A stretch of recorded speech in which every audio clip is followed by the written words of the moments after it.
All right, we are live. Welcome to my party. Let's make sure the technical difficulties are not too difficult. All right.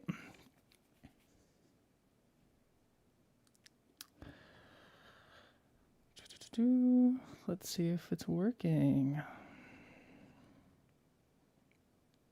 All right, I think so. That's great. Let me bring up my panel so I can see what you guys are writing. How do I do that?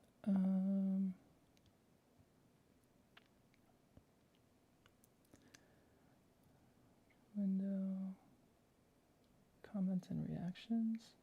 Okay, here we go. All right, thank you guys so much for coming to my party, my launch party. Hey, Tom, so good to have you here. Hey, Tess, Friedrich, Not That Ross, Tracy, Amber, Cosmic Sandbox. Welcome, everyone. So, I'm going to warm up with some readings. I'll tell you what we're going to do today. We have a lot of fun things to do today. If at any moment things get buffery or you can't hear me or anything at all, just let me know in the chat. And I don't live stream a lot, so it's not a skill set that I really have conquered, but we're on our way. So we have a lot of fun things to do today. First, I'm going to do some readings for the early arrivers. We'll do a few rapid fire readings. And then I'm going to share with you guys a very important metaphor to help guide you through this book and also through, if you're a student of mine, going through Tarot Mysticism Academy. That metaphor we're going to return to again and again throughout this class and probably other classes, live streams, or work that we do independently that I do with you guys in TMA. I think this metaphor is going to clean up a lot of things. We like metaphors here because they're compact and they're very effective and they get a lot of things done in a short amount of mental space. So we're going to really work this metaphor for today. And then I'm going to go through this whole book, this whole Tarot Mysticism Visual Primer, and show you what's in here, how you may want to use it. If you're a student of mine, how you can use it as a reference guide for all of the work that we do. If you're a beginner, if you're intermediate, advanced, wherever you are in the curriculum, there's something in here for you to work with. And then we will be going to prizes. 2 lucky people are going to receive a free course at Tarot Mysticism Academy.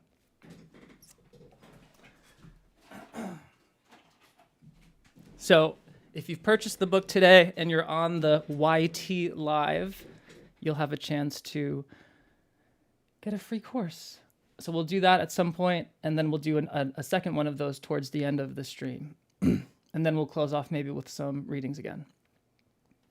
So put in the chat, Anahata's Purpose is here, yay! I'm so glad. Anahata's Purpose is my one event that I do every year, that I do something in person. And it's run by one of the most powerful witches I've ever met in my life. Cool. Hey, Sandra. All right. So let's get started with some reads. I'm going to do some rapid fire reads. Let's do a collective read for everyone together today that's gathered. We'll check in on the energy of the egregore, as the kids say. And then we'll get going. I invoke thee, Iao, that thou send true, the great angel set upon the operations of the secret wisdom, place of visible hands upon these consecrated cards of art, that thereby attain knowledge of hidden things, your ineffable name. Amen.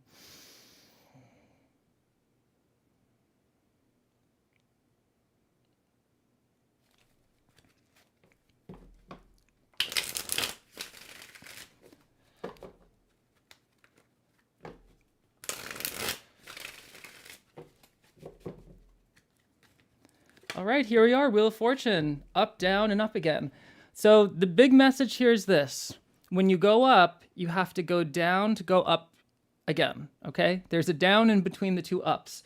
Now, my neuroses has me always wanting to go up all the time. But that's just not reality, right? We go up, we go down, we go up. There's an inhale and an exhale. My mentor, Purim King, amazing teacher and many things. She always teaches me and reminds me this, that you have to inhale before you exhale. Or it's like we like the inhale, but we don't like the exhale. So always remembering that. That up and downness of life is what ensures its stability. So for all of my Crowley Thoth Tarot fans that are here, this is a big teaching that's embedded in the Thoth Tarot, that change equals stability, which is just modernized Buddhist realistic ideas of the universe, right? You see it in all the traditions, but change equals stability. So Wheel of Fortune is a card of risk. It's a card of opening to new possibilities, but it is a card of action in the material world that has consequence, possibly good and possibly bad, but generally towards the good. So we'll do a quick run through of the Wheel of Fortune, just because that's what we're here to do, is look at this book. Wheel of Fortune is a great card to use as a bookmark with the Bhagavad Gita. So for anyone, Bhagavad Gita is essential reading, I think, for everyone. Use this card as a bookmark so you can understand what these three categories of experiences are: Rajas, Tamas, Sattva, the three alchemical, sulfur, salt, and mercury, and also these three figures here. But let's see what we have here. So Wheel of Fortune is Jupiter. Jupiter is the greater benefic, and Jupiter gives us our hope, luck. It's Zeus. It's also the demiurge. So for my Gnostics out there, you may have a not so happy relationship with the Wheel of Fortune, but we'll make it happy, okay? And it is the Hebrew letter Kaf, which means the hand in the act of closing, or fist, which gives the idea of receiving. Okay, so receiving, but also grasping, holding on to something. So the Wheel of Fortune, I love this one. The Wheel of Fortune and the Hermit have a very important relationship. Students really like what I'm about to teach because it kind of sets you up for deeper tarot understanding. And there's a little bit of a motif here. The Wheel of Fortune, the symbol of the Wheel of Fortune is the fist or the closing hand through Kaf. The Hermit, the symbol of the Hermit, is the hand giving or opening or creating with the Yod. So two hands doing two different actions. Whereas the Hermit offers his light, the Wheel of Fortune grasps fortune. So it's offering and grasping. And they create this polarity of not just these two cards, but the entire tree of life and the entire dance that we do. In the sense of right now, let's get very existential right in the beginning. As you're watching this live and hearing my voice, there is the observer, which is offering itself to the experience, and the experience, which is grasping space-time into very specific experiences, sensations, thoughts. Or the reverse, you could say that the observer is the grasper of experience, and the experience, the observed, is what is being offered to you. Either way, whatever you look, here's the essential thing. And if you get this, you could leave my live right now. You don't need anything else. But here's the essential thing. Because it appears that we have a subject-object relationship, there's the observer and there's that which is observed. If we can realize that the observer has even though the mind has judgments and barriers and categorizations, the observer, consciousness itself, that which is hearing these words right now, has no off button. It really has no resistance to what's in front of it. The resistance comes with the mind and the body and all the objects, but the subject has no resistance. And so it's like an open hand to everything that's there. And then the objects that come into our experience are like the Wheel of Fortune, which gives us life up and down and all around. And if we can get to that openness, which is easy to say on a YouTube live stream and much harder in practice, but if we can get to that openness, what happens is the body and the mind, all the sheaths, all the layers of our experience begin to relax and soften. And then there's this deep experience of connectedness with everything, which is the goal, the practical goal, so to speak, of all of mysticism, including Tarot Mysticism, which is what I teach. So that right there is the essence and the goal of everything I want to do with Tarot Mysticism and with my life, is find information, knowledge, tools, community to support the recognition of that which is beyond the individual self. Because at least my experience, and I can only speak from my experience, you let me know about you guys, but in my experience, most of my suffering is psychological and is tied to the sense of being this separate, limited entity. And so when we start to use tools like this, we begin to operate from a place beyond the point of view of the body-mind. When that starts to happen, there are many synchronicities and many things that open up in life. There's a looseness to life where we start creating what we want, which is fine and great, and manifest the hell out of that. But more importantly, there's just more peace, more openness, more sincerity of the moment. And it's like this existential sigh of relief where it's like things might actually be not just okay, but universally okay. So with that, thank you guys so much for coming. Let's do some readings now. We're going to, everything I just said, we'll probably get into as I go through this book. Especially when I talk about the really special metaphor I have for you guys. I really think it's going to help you guys a lot in giving context to the different levels of work that we do together. Okay, so let's dive, I'm still getting used to this. Okay, panels upon panels. All right. Hi, Nakia. All right, let's do some readings. Put in the chat if you have, put in the chat a question, and I'll do a few readings real quick. And here's how I do my readings. I'm going to do a reading, obviously, for whoever's asking. I'm going to direct the energy to the question being asked. But if, you know what I'm not seeing? Oh, I am seeing that. Okay, that's good. If it resonates with you, take it, because when groups of people get together virtually or non-virtually, there's all these energies that are intertwined. A lot of our karma is similar in some ways. We have overlapping karma. Some of you might be like, with these guys, I don't know about that. It's just how it is. Whenever you show up in a group of people, there's at least a touch of karma that you share with them in some way. It doesn't mean you're like soul bound or soul contracts or any of that, just a touch. So because of that, when I read for one person, the reading might also be for you. So take what resonates and, leave the rest as always. So put in the chat, let's go to the first person. I love a reading about repairing my relationship with my mother after betrayal. Thank you so much if you pick this question. Yes, okay, Katie. Preparing your relationship with mother after betrayal. Okay.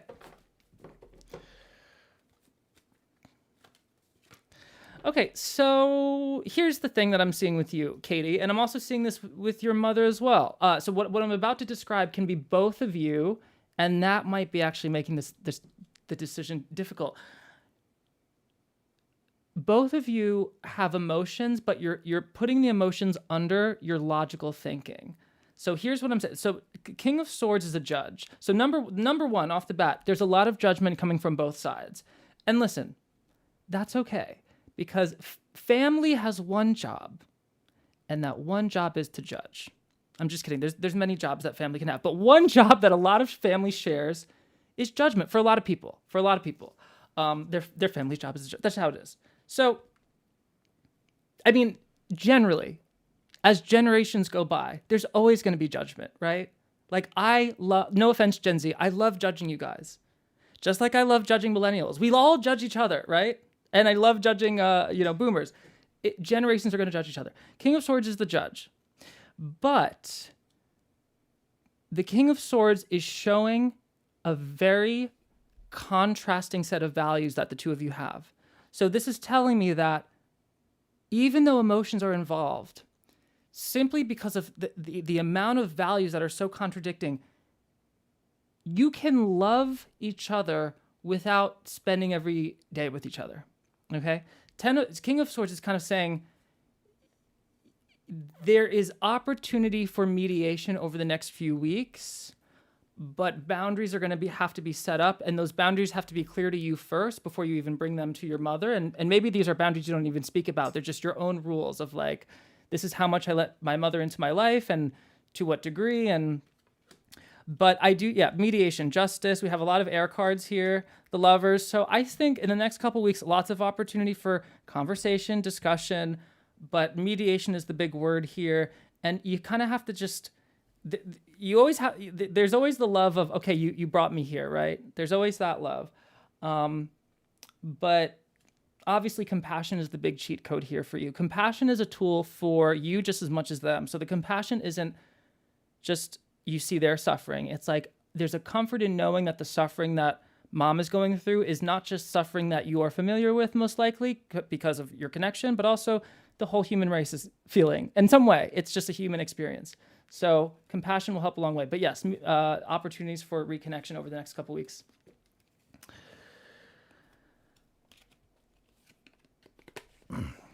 All right, Mark, can I find a new job perspective with spiritual perspective?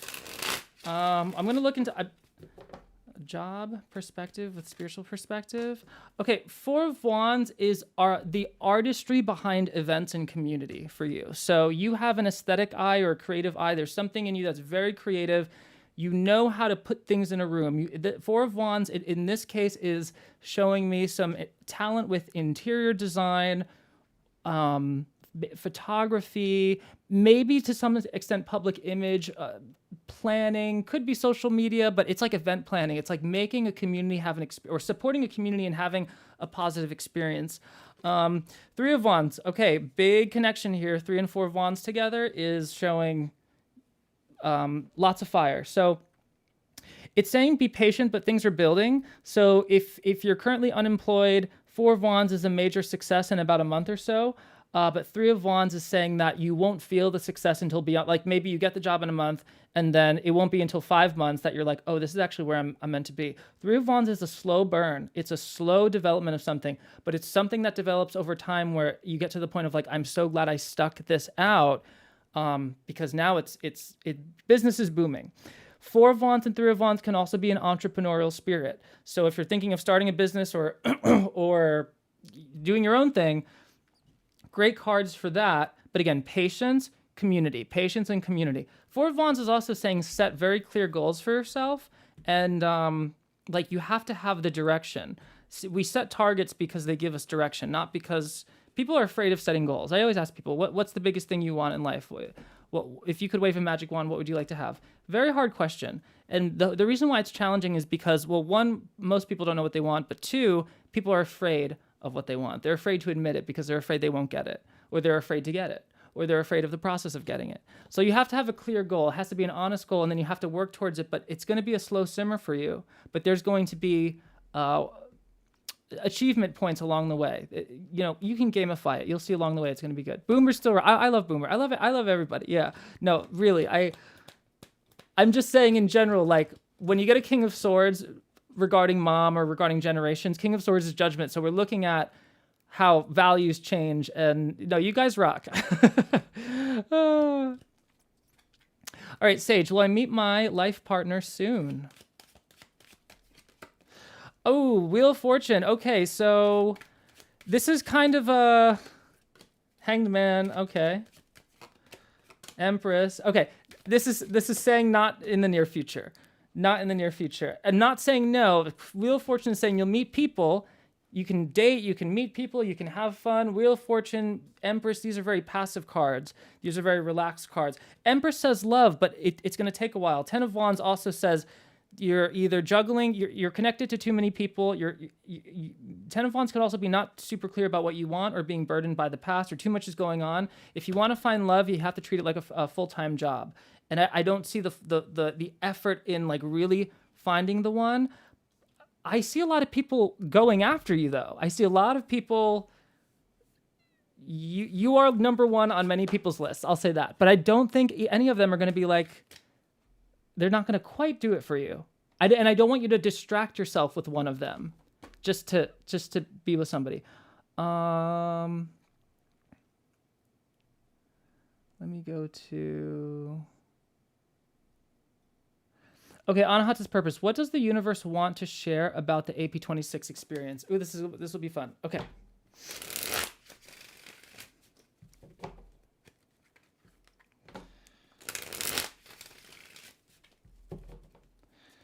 AP 2026 experience. We have the Ace of Wands. Okay.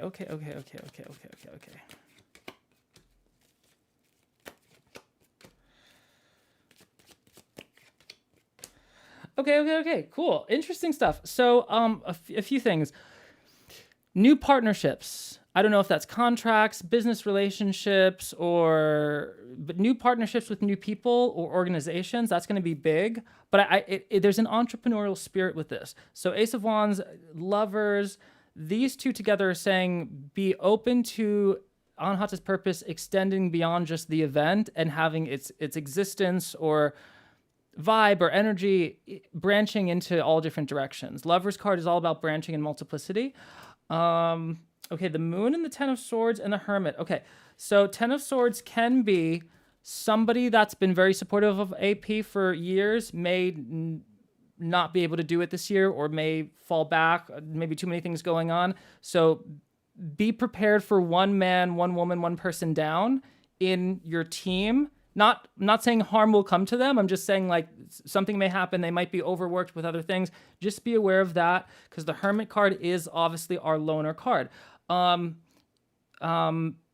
Somebody taking on more responsibility than they normally do because of this.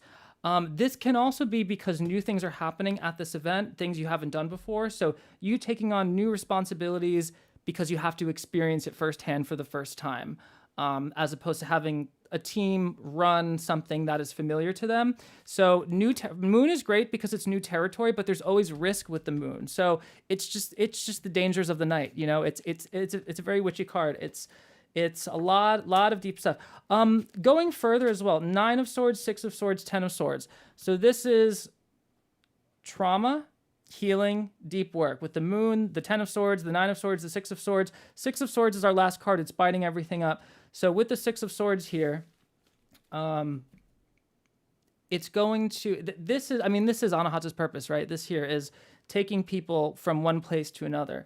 So I think it's just going to go a lot deeper this year in many ways, in people's personal growth and their healing and their journey. It's going to go a lot deeper, and there's risk with that. But people know the risk, you know? When you look into yourself, there's risk. And it's almost always worth it. I would say it's always worth it, you know? Okay. I love it. All right. Let's go to one of my IGers. All right, Juan, how are my finances looking and what do I need to do to make it happen? Okay. Okay, so Juan, Lovers is saying one of two things, either multiple jobs or freelancing or adding something on the side. You have multiple talents.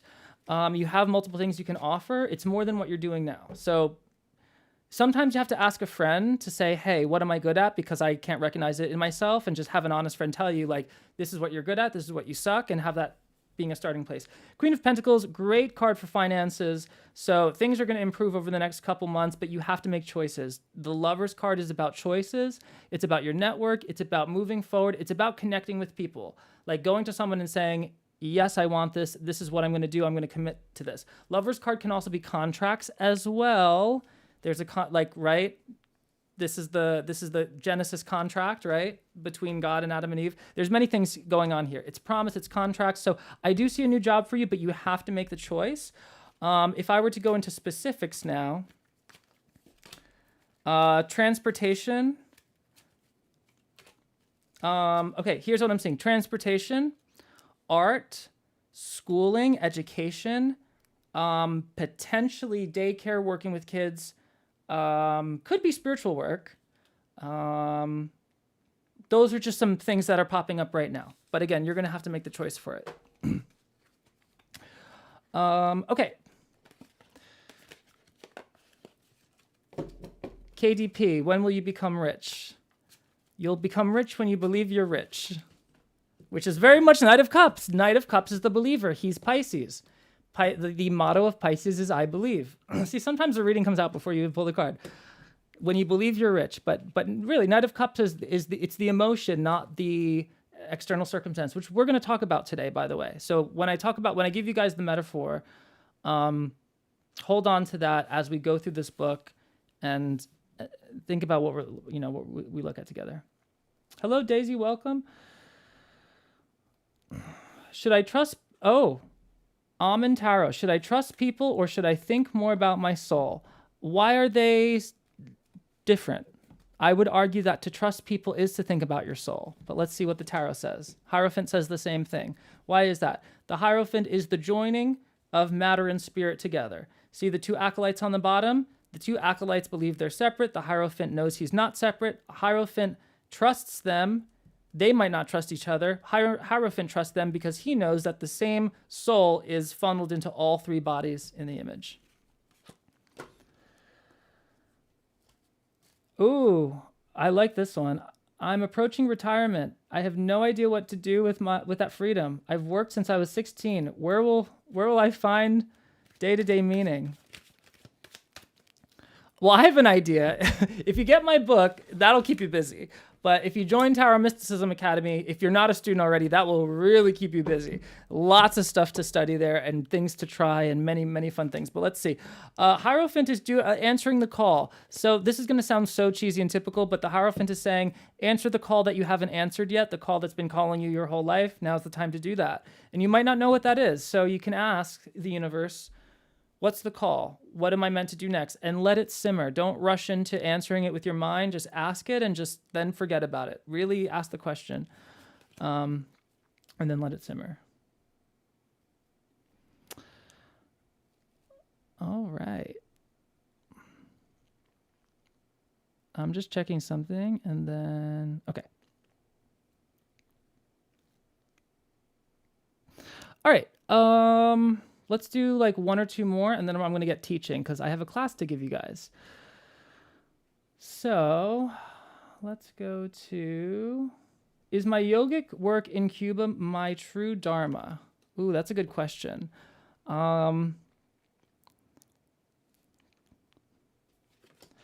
Two of Swords is saying halfway. There's something else. There's something maybe delaying. Ten of Swords is saying maybe for now, but not for a whole lot longer.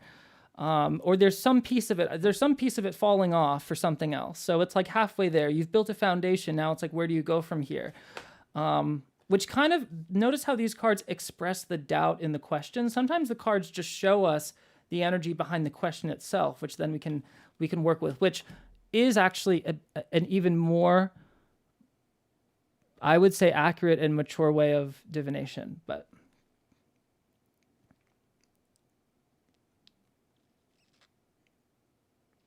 okay, what can I do to change my many years of struggle, chronic health issues, difficulties, and grief? Okay, so there's a couple things. There's many levels to this. First of all, I'm not going to be like the modern alien channeling new age people that tell you that everything in your life you experience is your fault and you've manifested everything.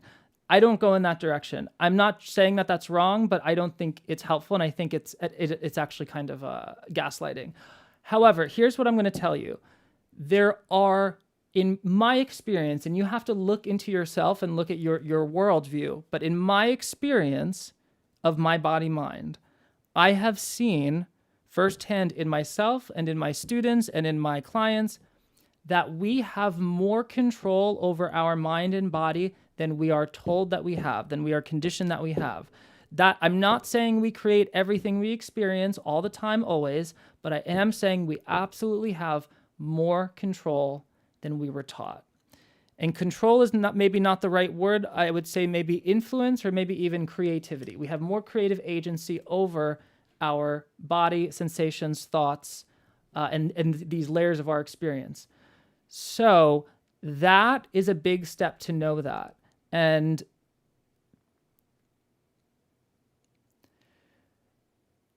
there are many things that happen when you accept that you have more influence than you first thought. And a lot of difficult things happen as well, because then we kind of look into these very subtle, hard to pin down causalities, which may or may not exist between health, body, and mind. There's many, many complications there. But mindset is so important and more important than most people think, which is our Knight of Swords right here. Mindset. The tarot is saying the same thing. So mindset, it's about literally putting so the sword is the mind. If you guys have watched my YouTube material, you know this technique. The sword is the mind, and then he's taking the mind and wielding it in a very specific direction, right? It's about wielding the mind in a specific direction. This takes a lot of practice because we have been conditioned to wield our mind in directions that oppose us. The biggest thing we can do in the first half of our spiritual journey, the biggest thing we can do is create integrity within our energy and our thought, which is simply getting to the place where we personally agree with ourselves. So, for example, you're invited out to a party, you're about to go to the party, but then you get a really bad stomach ache. Your mind says, no, I want to go to this party, and I told so-and-so I would go, but your stomach is aching and saying, oh, I don't know if I want to go. There's a disagreement in you. Body says one thing, mind says another. So you want to get to the place where your body and mind are both saying yes or both saying no to something, and that takes training, and that takes a lot of control over the mind, and it also takes a lot of, for a lot of people in this community, it takes a lot of control over your psychic awareness. So one of the things I do at Tarot Mysticism Academy pretty early on is we teach small but very effective tools in the beginning to help people clear out their system so that when they're reading, they know what energy is theirs and what energy is not theirs. And then when we do energy healing for tarot readers, we get into more intermediate and advanced techniques to do this work so that you really clear your system, and whatever is yours, you start to heal. So if you are a student of mine, or if you're not a student of mine, energy healing for tarot readers is a great program for healing. I've seen people do all sorts of things in terms of healing their mind. It's literally saved people's lives. I can tell you all sorts of stories about that level of healing. But again, I'm not the person that's going to say like, oh, all of your suffering is your fault. I am going to say you have an immense amount of creative influence over your experience, and there's many tools to get there. Some take long, some take short. This card is saying you need to find a focus for your mind that brings you joy that you can actually focus on.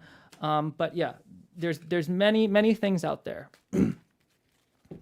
Are my courses for beginners? It's for all experience levels. I have people that come in that are complete total beginners that literally just order their tarot deck. I have people come in that are practically in the Illuminati, not the Illuminati, but I've had people come in that are in all sorts of esoteric orders that have all sorts of knowledge and experience. So it's open to all levels, and every level builds on itself. So you'll learn something new at every level. Yes.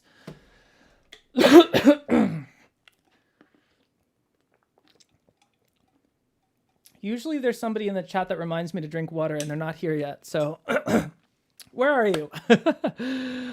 All right, let's go into the book structure now. And then what I'll do is I'll do more readings later or throughout this live. And then we also have I'm going to randomly select winners of the free tarot, TMA course as well. So let's look at the Tarot Mysticism Visual Primer. But before we do that, I want to share with you guys a metaphor that's going to help understand the context to everything. A lot of people, when they study tarot, they go online, they watch YouTube videos, they get books, they do research, and they get a lot of great information. And I think a lot of the information that's out and around is helpful and good, so I totally support that. The problem I see is they get overwhelmed with information. A lot of the information they get is contradicting, card meanings are contradicting, the history is weird, there's this whole occult history, but then it's like, wait, it's not an occult history, it's something else, and there's just so much. It's like intuition, energy, how do I do this? So this metaphor I'm about to teach you is going to really help you understand what, like, the context to the work that I do and the work that tarot can do. And it will kind of help you make sense of all the confusion. Because there's different levels of work at play here, right? Like if you read something like the Book of Thoth, that's obviously going to be very different than something like the Pictorial Key to the Tarot. And these two books are like the old school pioneer books of tarot. You know, these are like the old occult, well, not super old, but they're both 1900s, but they're, and even in those two books, massive confusion and difference. And even those authors are writing on multiple different levels.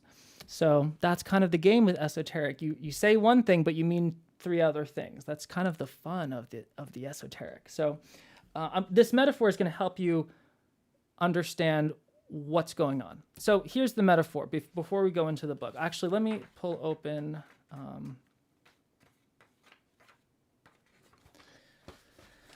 right, so here's the metaphor. It goes like this. If you want to make this a guided meditation, by all means, have fun with this. You walk into a cathedral. The cathedral is the world, kind of. You walk into a cathedral, beautiful cathedral. You see on the floor there's an image. That image is made of light.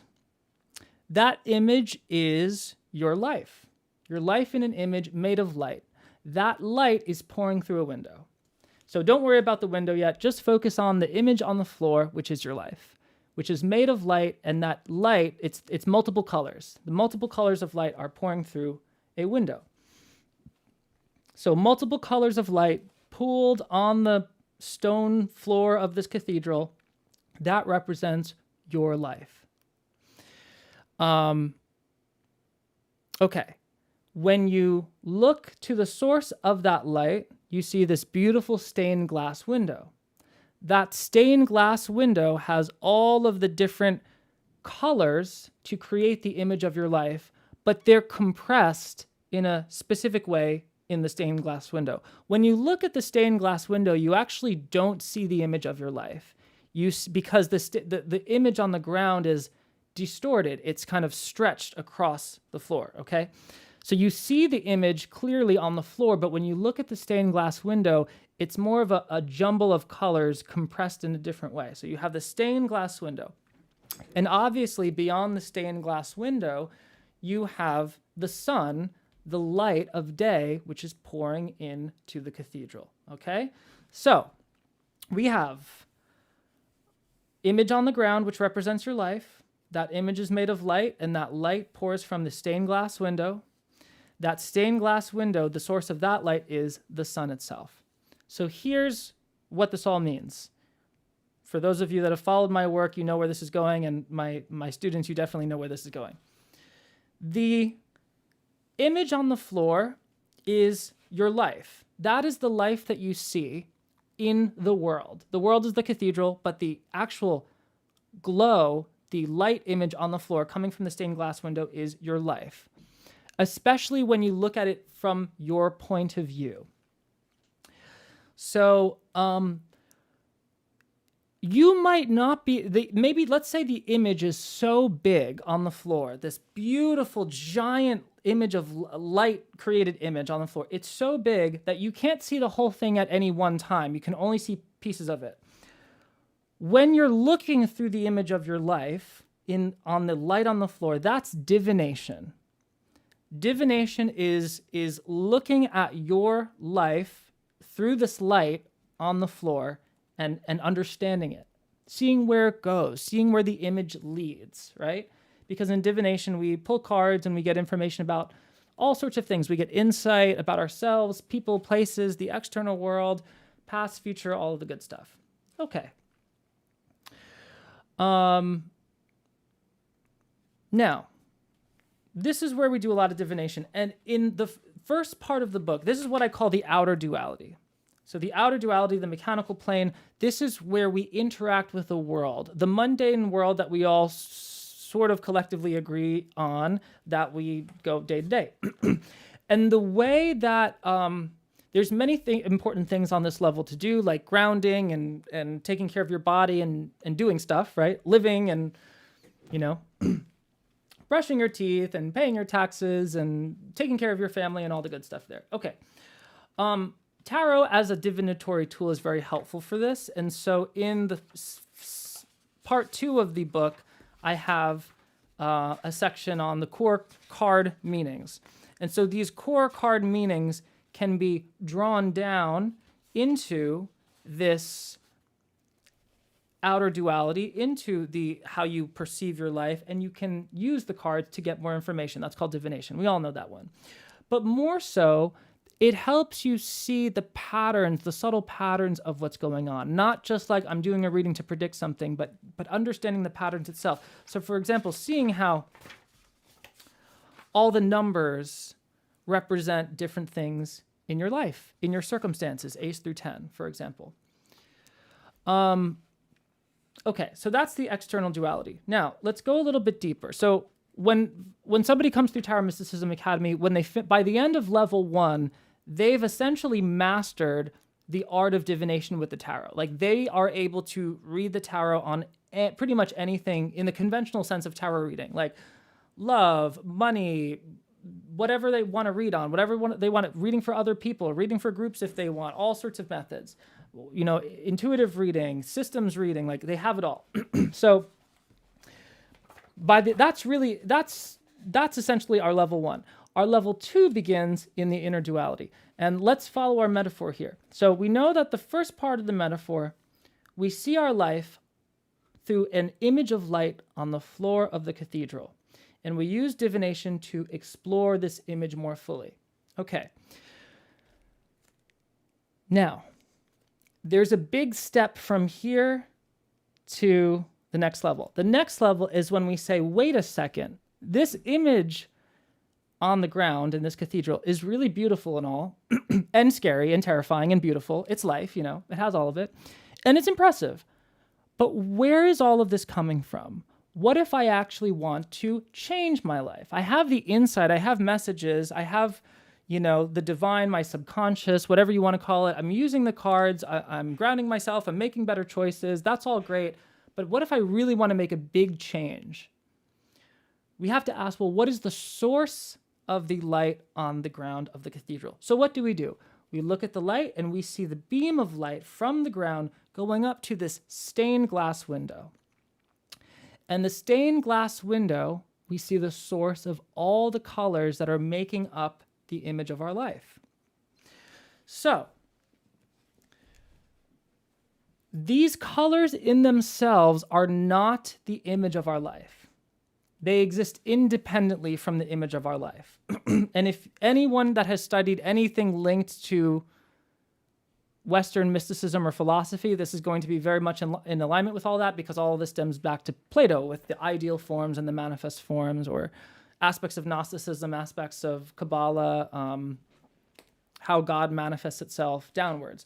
So what we're doing here is we're going from the material plane to the mental plane or the subtle plane, which has to do with the inner duality. So in section 2 of the book, in section 3 and 4, part 3 and 4, we go into this level 2. And the way that I help people explore the stained glass window colors of their higher being, of their inner self, of their soul, if you want to call that, is through these frameworks. These are 2 frameworks I introduce. One is Hermetic Qabalah, and the other is the astrology. And so when you study something like Hermetic Qabalah, what happens is you literally study the colors of your stained glass window, but not just your stained glass window. You study the potential colors of everyone's stained glass window, because everyone has a little bit of red in their stained glass window. Everyone can get a little pissed off. Everyone has a little bit of adrenaline somewhere working when it needs to, right? And at the same time, everybody has a little blue in their stained glass window. Everyone has a little bit of loving kindness and compassion. Some more than others, but it's usually there somewhere, hopefully. I don't know, I might be wrong, who knows? I'm just live streaming on YouTube, But when you study something like this, and this is somebody asked the other day, how important is the logical mind in reading tarot? And my answer was, it's as important as you want to expand. If you want to expand yourself and be an amazing reader, like transformative reader, and grow, you have to expand your mind. And to expand your mind, you have to consider things that you did not consider previously. You can't stay in the safe zone, because so many people I've seen in various communities, a lot in the spiritual community, will stay in the exact same place for years and years with their comfortable stories and their comfortable mythologies and their comfortable images, and they will be the same place 5 years later with the same neuroses, with the same health things, with the same financial situation, and that's what I want to help people change. So one step in doing that is seeing these subtle forces at play through a framework. Now, if I were to do this really fast with you, if you were in front of me, we had a one-on session, I would be doing somatic energy healing that would change your life like that. But not everybody is interested in that to start. Some people want a theoretical, visual, fun thing to play with. And the Tree of Life offers that very well, among other things. This is just one use of this. So when you study the Tree of Life and you literally start to recognize the patterns of these literal colors and their sephirot and all their correspondences, because this is a map of reality, this is a map of God, this is a map of you and consciousness and the divine and the universe. When you begin to use this as a map and recognize all these colors in yourself, you begin to integrate them. And when you begin to integrate them, there's a coherence and an agreement with yourself that builds over time. And then, whereas before, when somebody called you out to go to a party and your mind was like, I really want to go, but your stomach was freaking out because your body's rejecting it, but your mind's saying, yeah, you know those two parts of you, the part that wants to go, which is the green here, the net sock wants to go and party and have a good time and dance. And then you have the hode right here, which is like, no, I need to stay home. I need to read my book. I need to relax. I need to self-care. Like you have these, you're aware of these parts of you. And so you can begin negotiating with them and create integrity in yourself, not just being a good person, being a holistic working system as a person, because we're all a system. We have all these systems running, respiratory system, nervous system, all glands. We have all these things that are working together or trying their best to work together, yet we always find a way to just throw a monkey wrench in it. We always find a way to rebel against ourselves. That's why the past 20 years, most fiction books are about dystopian societies. And not just because you may say that we live in a dystopian society, but because there's a dystopian society in the own psyche. There's political uproar and upheaval in everyone's own psyche. So there's already conflict going on in here. So when we study these colors of our stained glass window, which is, by the way, the mind, the stained glass window is the mind. When we study these things, we begin to build relationships with them. This is a deeper level. It begins with, it can begin with something like reading the tarot. There's many tools to start the process, but it doesn't end there. So what happens here is when you learn the tarot, when you really learn it, and I'm not talking about just like trusting your intuition and throwing cards down, but really going through every single card and learning all of its ins and outs and symbolism and correspondences, you're doing that with every piece of yourself. And the idea here, and this is the big, bold claim that I'm going to make, and I don't fully believe in this, but I used to believe in this, I don't anymore, but the idea is something like the tarot or the Tree of Life or the Kabbalah or even astrology. These are frameworks that are supposed to, if they're worth anything, they should at least create a map of the divine, which is ultimately what we are. So the idea, here's the metaphor, here's another metaphor to put it very simply. When you shuffle the tarot deck and you do a reading, the cards are out of order because there's discombobulation, there's conflict, there's different parts of you that want to do different things and contradict itself. When you put the tarot cards in order, there's total harmony and total balance. And then you reflect the divine. Because the tarot deck literally that is an expression of the Tree of Life, which is a map of the creation of the universe. When you put it in order, it's in the order of the Tree of Life. It's in the order of creation. And then even in the opposing forces of this, there's harmony to it. So the Jewish Kabbalists will call this tikkun olam, the repairing of the world. I'm not going to go there because that's not my expertise, but you'll see the same thing in all different traditions, whether you call it healing or finding wholeness or self-actualization or individuation or to some levels enlightenment. It's all the same thing. But you have to do something to get there. Like you can't just passively wait. Well, maybe in very rare cases, there are spontaneous enlightenments, but it's extremely rare. You have to get going and doing something.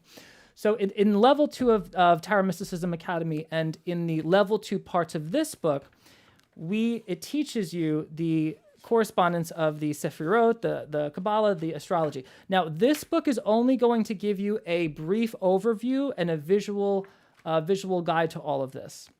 So this is going to, for my students, this is going to be a great reference guide for the Tarot Mysticism Curriculum. For my non-students, this is going to be a great introduction to use as a map for your own study, right? So this is not going to it's not like my first book, which is has a huge amount of text and explains a bunch of things.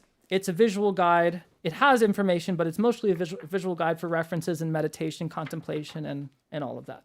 So that's important. Okay, so that's level 2. So we're at level 2 right now, and what we're doing is we are looking at the many different colors of our stained glass window, which is our mind, okay? And that's our inner duality. This is where we love and hate ourselves, and that love and hate we have for ourselves, we bring to the world as well. So we hopefully can create a level of integration there. Now, there's one other very important thing that is not in this book.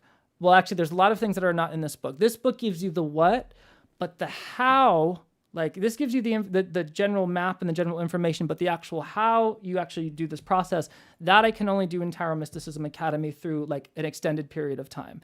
Like not like a one-off fun course that you do and forget about. Like I need to work with you over several months, usually longer, to achieve certain things. But there's one other thing here. So for my students, while you're doing this, we're also going to be doing advanced tarot in the fall. We're going to have a whole directed study period, and we're going to be deeply going through all the tree of life and astrology and pathworking and using it in divination. So we have all of that coming up in the fall. By the way, if you want to do this advanced work with us, you need to join TMA sooner than later, because the advanced work, this level 2 work that I'm talking about, has a lot of prerequisite material for it in level 1. So if you don't complete the prerequisite material, you're not going to be able to join us for the advanced level 2 work. So if you do want to join this level 2 work that I'm speaking about now, definitely apply, schedule a call with me. I'll get to meet with you one-on-one. We'll discuss things. And if you get in, if it's a right fit, then you may be able to catch up, go through level 1, and join us for the advanced stuff in the fall, which is going to be so exciting. Okay, so beyond, there's one other thing I want to say on this level 2 work. So this stuff here is very fancy to know. This is a very important thing. This is one thing I would write down for everyone, because it's a pitfall I see so often in the spiritual community, especially in the occult ceremonial magic community. No shade, but I do see this a lot. Not with everyone, but I see this a lot. It can be very impressive to know a lot of things, okay? Okay? If you're a head tripper like me, you're going to get this. I'm telling you from experience. I'm telling you from my own neurotic ego right now. It can be very exciting and very impressive to know a lot of things.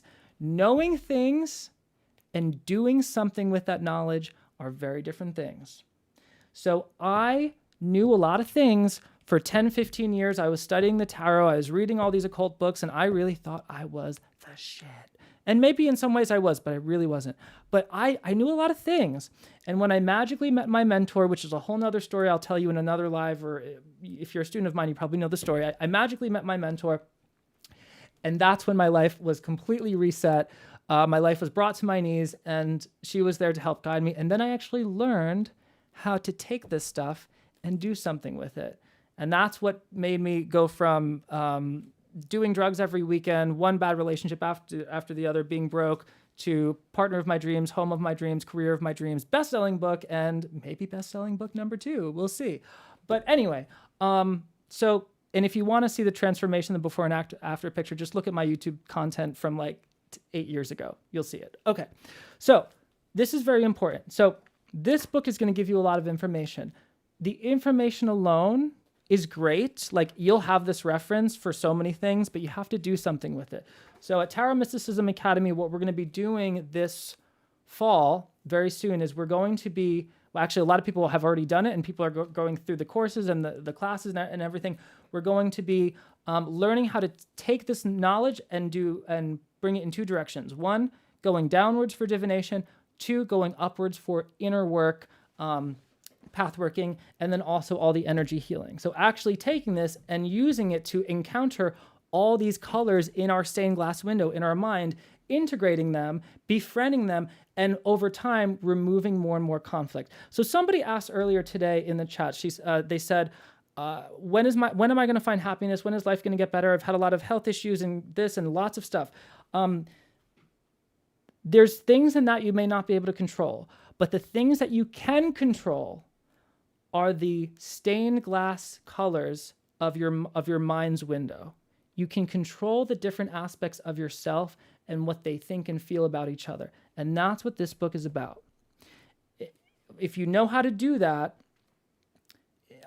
whether it's if you come to Tarot Mysticism Academy and do it with me or another teacher or who knows, a therapist, whatever, like if you do that work and begin to build that coherence in yourself, you will see changes.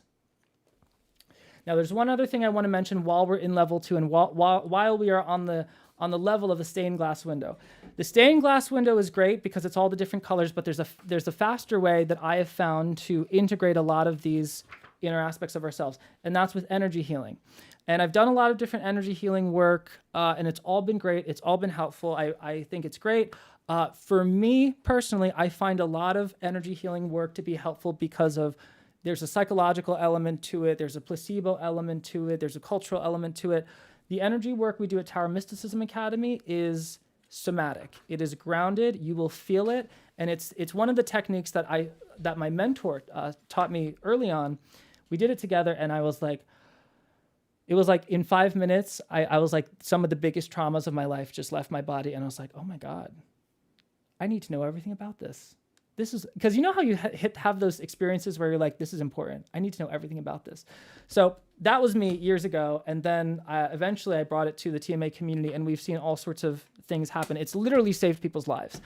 So that's a thing. If you're a student of mine, know that you will want to complement all this conceptual, inner, theoretical, symbolic work that we're doing with the very grounded energy healing work that we do in energy healing for tarot readers.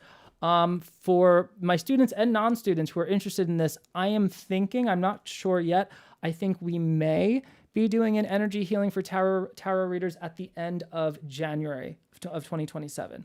At the latest, we're going to be doing one in the spring, but I feel like January is good because it's just such an effective, I think a lot of my students would agree, it's probably one of the most life-changing techniques, practices. At least it was for me.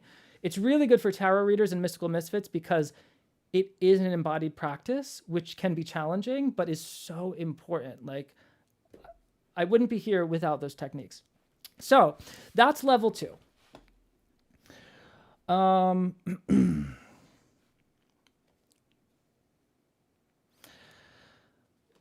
So that's level 2. Level 2 is the inner stained glass window. So make sure if you are interested in the advanced level 2 work that I just described with the Academy, make sure to apply sooner than later so that you can catch up with the level 1, because eventually, very soon it's going to be too late. You won't have time to do the level 1 in order to do all that level 2 stuff.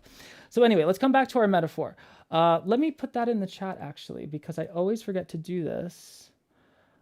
Curriculum. This has all the information for the curriculum and what we have coming up. So I'm going to put that in the chat. Oh my God, the YouTube chat is like so busy. I've never seen the YouTube chat this busy before. That's so exciting. That's so cool. I just went to the YouTube, like, brrr. That's so fun. Wow, that's great. It's literally going so fast. Like, I literally can't even read the comments there. That's really fun. Okay. Okay, now it just stopped. Or maybe it was going fast because it was catching up as I went to the wow, that was so fun. Now someone's telling me to drink water. Okay, thank you. Usually somebody does. Thanks for the reminder. I have a couple of reminders for that.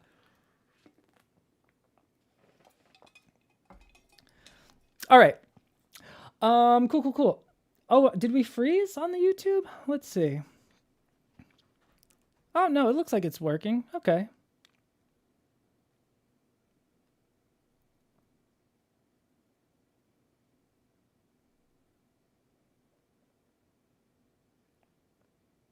That was... I don't know if that was just my window or if it was the chat itself, but it was like...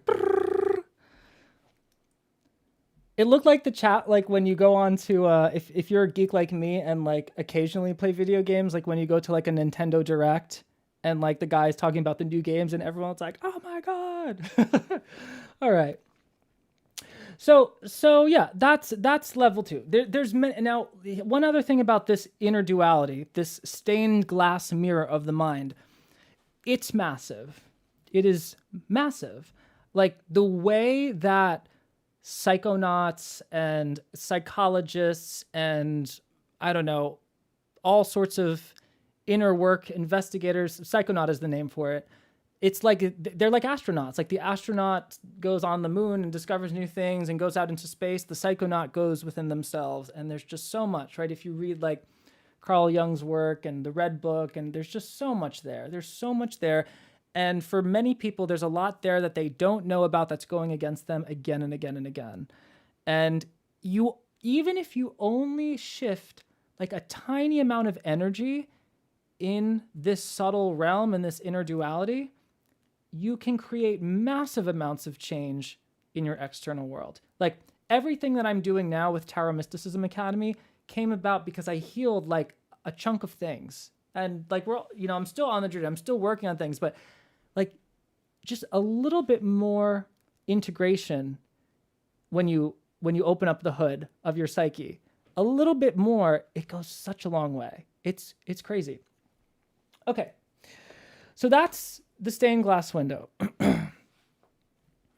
And another cool thing is when you study the stained glass window, like this section of the book, which is the Sephirot, you see it in other people, which also builds your compassion and builds your understanding of story and mythology and like the human experience. And many stories are in here. You'll see gods and goddesses and all the different associations, and then it all kind of fits together. And there's an awe that can come about from this of like, oh, wow, look at this play that we have going on. Look at this phantom show of time and space.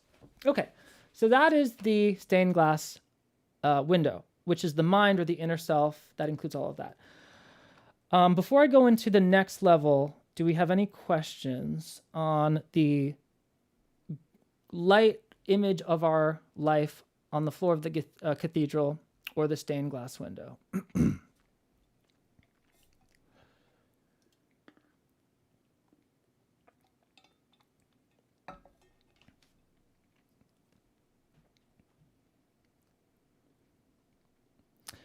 All right.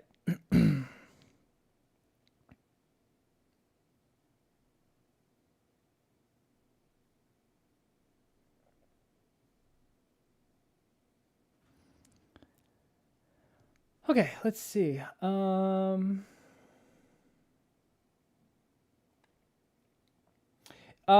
Lifetime access to my courses. So all my students, whenever they enroll in a self-paced course, they get lifetime access to that self-paced course. And then there's a period of time of live classes, 2-day intensives, Q&As, practice sessions. And then they go through that period. Usually they go through that period of time.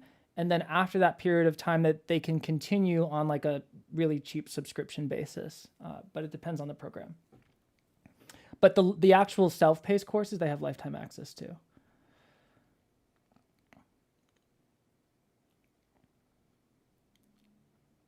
Okay. Scorpster is asking, what is the light coming through the stained glass window? That's where we're going next. Is the book available in Kindle? The book is not, no wait, it is available on Amazon, but it's not available in like a digital Kindle version. It's only physical. So there is a digital excerpt you can download at tarotmysticismacademy.com/Tarot Mysticism Visual Primer, but it's only the first 2 parts of the book. The full book is only in physical right now. So let's return to our metaphor. I'll return to our metaphor. I'll give some backstory about the book. And then maybe we'll do a tour of the book. We'll actually go from cover to cover, and I'll show you the actual what's in it, how to use it on each of these levels. And then maybe we'll do a little, we'll find a winner for a free course. Okay. So, to review, we have the image of our life on the ground of the cathedral. That image is created from light. That light comes from a stained glass window with many different colors. Those colors represent the different aspects of us that are also potentially somewhat universal or transpersonal, which all humans share to some degree, in the sense that we all have adrenaline and cortisol and all these different things and archetypes which represent them inside. And so this is what I've seen. When somebody gets to some level of integration of these forces within them, their life does improve. It doesn't mean you manifest everything that you want, but it does mean that you get to a level of peace with who you are and what you do. And usually what this looks like is the gap between who you really are on the inside and who you are on the outside gets smaller and smaller and smaller and smaller and smaller and smaller. And you sort of, and I'm no stranger to this, but you kind of sort of come out of the closet of who you really are. And for a lot of people, there is, not everyone, but a lot of people in the tarot world have religious trauma and things. Not everyone, but again, people with religious trauma and baggage, and you kind of face all of that and you allow yourself to be what you are. And because you do that, the universe says, oh, like you're actually okay with who you are, then I'm going to be okay with who you are. And the universe gives you more and more evidence to keep becoming who you are. So that's another thing I do at one of my main values and goals at Tarot Mysticism Academy is to help people become more who they are today than they were yesterday. That is a consistent goal of mine because it's a consistent goal of myself to be more who I am today than I was yesterday. And you know, we go through life being everyone but ourselves because of all the judgment and whatever from society and people and family and whatever. A lot of us are neurodivergent. A lot of us have ADHD. So we're already different. We're already processing with a completely different operating system, especially if you're very intuitive, very psychic, you know. And so you kind of start to integrate all these parts of yourselves. And then all of a sudden life gets easier because you know who you are and you know who you're not. And the universe starts to serve you up things that are in alignment with who you are. And who knows what that is? I've had people create entire tarot careers. I've had people change their family dynamics. I've had people heal physical things. And I've had people save people's lives. So it could manifest in all sorts of ways. I've had people become authorities in their church. I've had people do all sorts of awesome things with that knowledge. Because whatever happens when you study this material, you become more you by going outside of yourself, in a way, outside of your smaller, older self. I would love a statistic, too, about how many attendees have ADHD. I bet a lot of people do. I know in, like, pagan, witchy communities, like, a lot of people have ADHD or are on the spectrum. So neurodiversity in general is big. I have found that with my community specifically, there are a lot of people with ADHD. I'm not saying everyone is. I just hear people tell me that they are a lot. I don't know how much of it is because I am open about my ADHD or what, but I do have a lot of self-reported ADHDers. And I think it's how the tarot is structured. I wrote an article about this that I think is going to come out eventually. I don't know. I don't even know when it's coming out, but it's going to be in like a whole peer-reviewed academic journal, which is really exciting because I like never do any academic writing ever. Actually, I think this is my only one. So that's eventually going to come out. I don't know when, but yeah.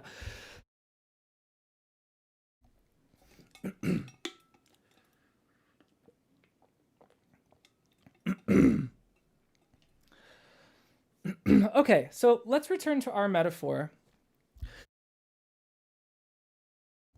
One last thing I'll say on the neurodivergent topic, just while we're on it. I do a lot of people when they come to the TMA community and they get involved and they come to their first class, they have this moment where they look around and they say like, "Oh my God!" Like they say, or you can either it's like on their face. They're like, "Everyone here is like me. Everyone here's like me. Everyone is as weird as me, but also as cool as me." Like there's something really cool that happens. It's really fun. It's really fun. Yes, I think they're ADHD friendly. I think my students would agree they're ADHD friendly. We've done a lot more in the past to gamify things and we're still working on that. So they're going to get more ADHD friendly, I imagine. But because there's a lot of material. But what I do, like for me, and this is my ADHD flavor, I like to know why I'm studying something and what it's leading to. Like I like to know all the students are saying, yeah, awesome, woo. All the students, I like to know what it is, why I'm doing it, how it's connected to everything else. Like I want it to almost be sold to me. Like I want to like get excited about it. So what we've done in the past year or two is we've developed a new course called Tarot Mysticism Methodology and Practice, which has several lectures on what we're going to do, why we're going to do it, why it's important, how it's connected to everything else. It like gives you the whole journey to get you excited so that you like really move through everything. And then throughout the courses, it tells you, okay, you're doing this, this is why, and this is going to lead to this shiny thing, and this is going to lead to this shiny thing, and this is going to lead to this shiny thing. So we've gotten better at that. I plan to get even better at that in the future, so we're always taking feedback, but I do think it's pretty ADHD friendly. Also, there's a balance between the study and the actual practice. So yeah, there's courses you go through that you take on your like self-paced courses, but then you're coming to practice sessions, you're doing classes. We have our intensives, which are very experiential, and there's a big social element to it. So there's most of the magic happens like when we're on a call and doing a breakout room and doing healing work on each other or doing a tarot reading for each other or like really experiencing something, because then people just, something turns on and they all of a sudden they're just like, oh my God, I just did this amazing reading. I just did this amazing healing. And then the other person's like, no, you really did this amazing reading. Like I feel amazing. Like it's literally, they're doing all the healing on each other. Like, cause it's not just the people practicing the readings and the healing, but the people receiving the readings and the healing get a tremendous amount of benefit. And then they're like, wow, this is it's a lovely community. It's a lovely group of people. So yeah, they're wonderful. It's like, I'm always surprised at how, yeah, they're amazing.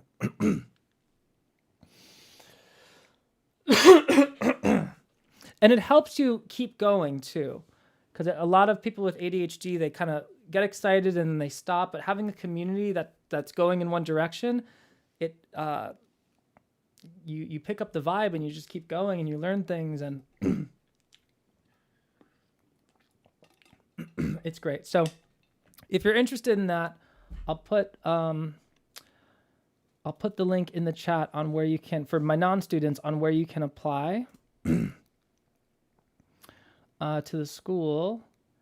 And yeah, so for our level 2 stuff happening October, we're going to start our level 2 stuff. A lot of you guys are already starting the level 2 stuff, which is good. So esoteric tarot, tarot and astrology, advanced tarot, all the level 2 courses, which are mapped out. The general reference guide for those are parts 2 and 3 of this, parts 3 and 4 of this book. But if you want to join us for the advanced stuff, definitely apply soon, because you won't be able to complete the prerequisites in time. If you apply, like probably if you apply later than a couple weeks from now, you might not be able to do the advanced stuff. So try to get your interview in as soon as you can, and then we'll guide you through the level 1. Then you can join us in on all the level 2 stuff. And we have some level 1 programs coming out very soon. So, okay, let's get back to the metaphor. The metaphor, the stained glass window. Speaking of ADHD, okay. The stained glass window is the mind and the inner self, which includes a lot of things. But somebody asked, okay, what about the light itself? So let's go on to the next level. Tanya, we have a beginner course. So we have, yes, like the way we do things at Tarot Mysticism Academy is we teach you in a way that gives you the whole map and the whole structure in the beginning, so that everything you study after will be easier, as opposed to if you were to read a book on tarot, and there's many great books out there, but most books are linear. They teach you card by card, and it's a lot to memorize, and it can be frustrating. And then it's like, well, how do you even put it all together? We give you the whole structure in a holistic system. You see how it's all connected, the cards, the deck, the practice, and then everything else builds on that. So it actually kind of gets you beyond beginner faster than a lot of other methods. I've had a lot of people, I can't tell you how many people I've met that have spoken to me and they're like, I'm a total beginner. I've never done this. I'm really nervous. I don't even know if I'll be good at it. I don't even know if I have a good intuition. And I tell them, I'm like, listen, I've heard this all before. I've literally worked with over 700 students. come to class, just trust the process. Oh, I don't know, I'm totally new, I'm scared. They come to class, they go through the courses, they do a reading, and then their partner has their jaw on the floor. This happens all the time. And they're like, oh my God, I did it. And they give this amazing reading. And I'm like, because you trusted the process. So yes, it takes a bit of courage, but you don't have to have any experience. We give you everything right from the beginning. We'll give you the tools, the techniques, the structures. We'll give you multiple layers of knowledge. And one of those layers will fit in your mind really well in the beginning. And then you add the other layers. We've been doing, I've only been doing TMA for 6 years, but we've gotten really good at getting people from, I've never touched a tarot deck before, to, yeah, I could read somebody pretty well, to, I'm actually really good at this. And that's the easy part. The readings are the easy part. Okay. All right. So let's go back to the metaphor. So the metaphor is, and it's my favorite thing to do, because when I meet somebody who's new, who hasn't joined TMA, I pick up on their potential really easily. So I can feel, even though they have doubt, even though whatever, I feel so well. They're like, I know that if we just get them over this hump, they're going to be like amazing. And it happens. It happens. And it happens on all levels. It happens on reading. It happens on healing. And now it's happening a lot on professional level. People building tarot businesses and becoming teachers and doing stuff like I'm doing with YouTube. Like, it happens. Okay. So our metaphor, to review. We have 3 levels. We have a beautiful stained glass window. The stained glass window pours light into the cathedral. That image of light hits the ground of the floor, and that is your life. And through divination and the outer dual level, the mechanical plane, we explore that life. Then we start to ask the question, what's the source of this? Or how do we change this? We want to go deeper. So we go to the source of it, which is the stained glass window. And that stained glass window is our inner self and our inner selves, the many parts of ourselves, the colors, the literal sephirot, or the archetypes, or the planets. Take your pick. We work with those to bring those to a level of cohesion, and we also work with them to increase the depth of our divination. But then the question arises, okay, well, what does this come from? What is the source of the light of the stained glass window? And then we go into light itself. And when we get to the light itself, we're looking at these 2 levels here, the first duality and the non-duality. The non-duality is the core realization of every spiritual or philosophical tradition. Any tradition that is looking for truth, even science to a degree, I can't really speak because I'm not a scientist, but every spiritual tradition that goes all the way will have a central core understanding of what can only be called non-duality, which is the oneness of everything that most people agree exists. The method to get there is very different depending on the tradition, the culture. The path is very different, but the realization is the same. So when you read what Plotinus has to say about the one, it sounds almost the exact same thing as what the Upanishads say, and the yogis say, and the tantrikas say, and everything the Christian mystics say, and the Hermes Trismegistus will say, and all the above. So this is like so important to me, because so many people take up various spiritual traditions and they go in various directions, but it doesn't always actually bring them more peace or minimize their suffering, which to me is interesting, because all of these traditions eventually lead to this understanding. So I don't know why there's so many detours, besides the fact that people enjoy them, and also because they give, well, I'll put it this way. There are certain fictions that are easier to achieve and more comfortable to achieve as you're going along the path. But if you keep moving and you keep moving and you keep asking questions, every spiritual tradition, every great, it leads to the same. So Is it worth not rushing through level 1?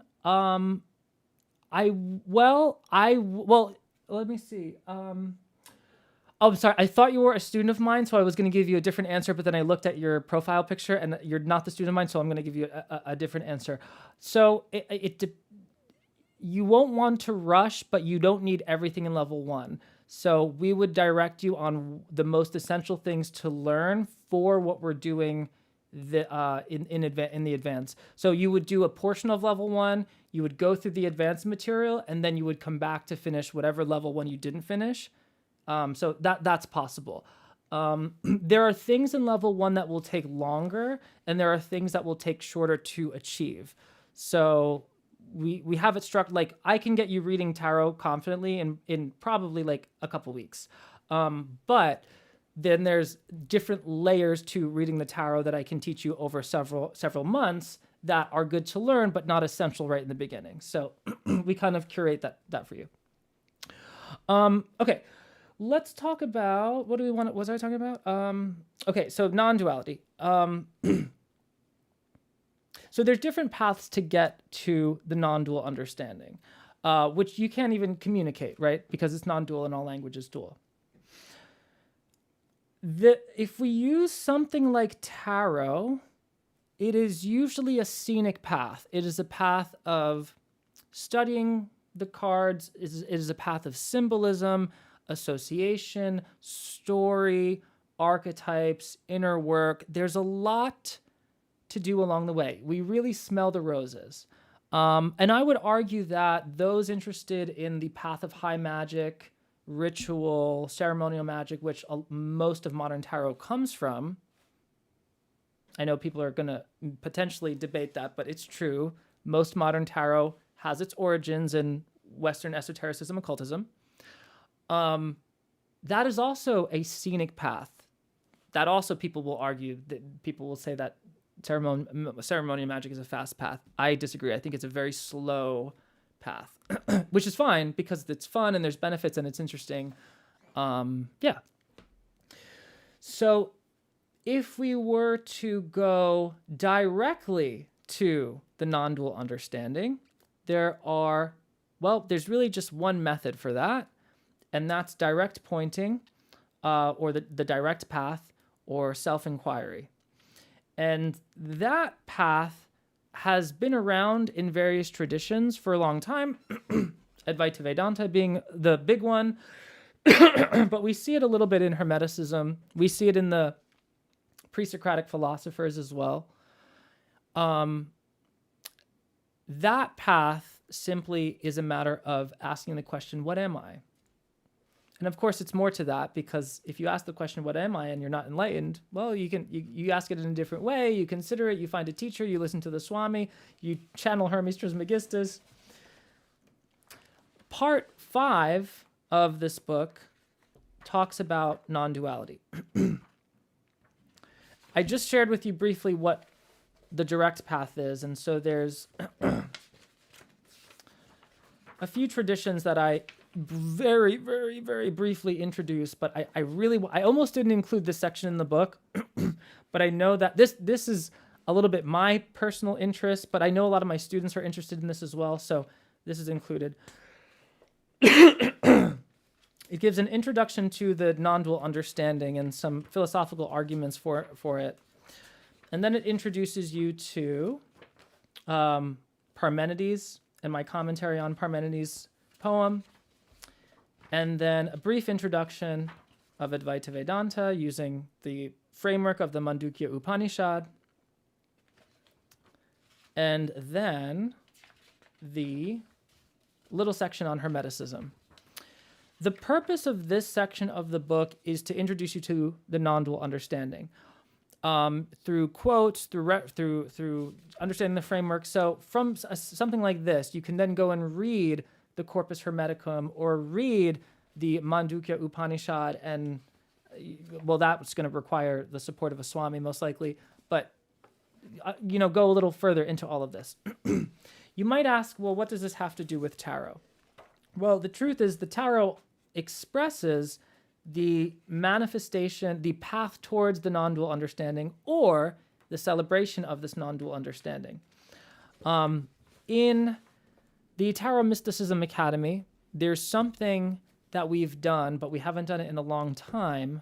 We're going to do it probably next year, called the Tarot Mysticism process, which is a way to use the tarot in a contemplative mode to inch your way up to that non-dual realization. It's different from pathworking and active imagination. So pathworking and active imagination would be where you travel the tree of life through your own psyche, through your own subconscious, and you see the images of the different aspects of yourself, and you kind of, or you travel on the astral. So if anyone has out-of-body experiences and they go into the astral and travel these spheres, that's one thing, and it's great. It's a good, fun, exciting thing to do. It can also be very fancy and interesting. People get a lot of value of that. We're going to be doing this in the fall for the Advanced Tarot program. So if you're a student of mine, if you're in level 2, we're going to be doing that. But there is another method that is much more contemplative and it's less about the astral and more about the direct apprehension of the I am presence. And that method we did like once a year ago or so, and it was very popular, but we haven't continued it because it takes a lot to get there. So I'm thinking we will do that next year after we have Advanced Tarot, after we've dug into all the Sephirot and the astrology, and we've like really gotten the whole glass window. Once we've really enjoyed every color of that window in ourselves and in our community and in life, and then we say, okay, what's the source of this? And then we go to the light itself. And that's going to be direct path or the Tarot Mysticism process. The tricky thing about this level of work is it's not, there's no result, there's no clear result to it.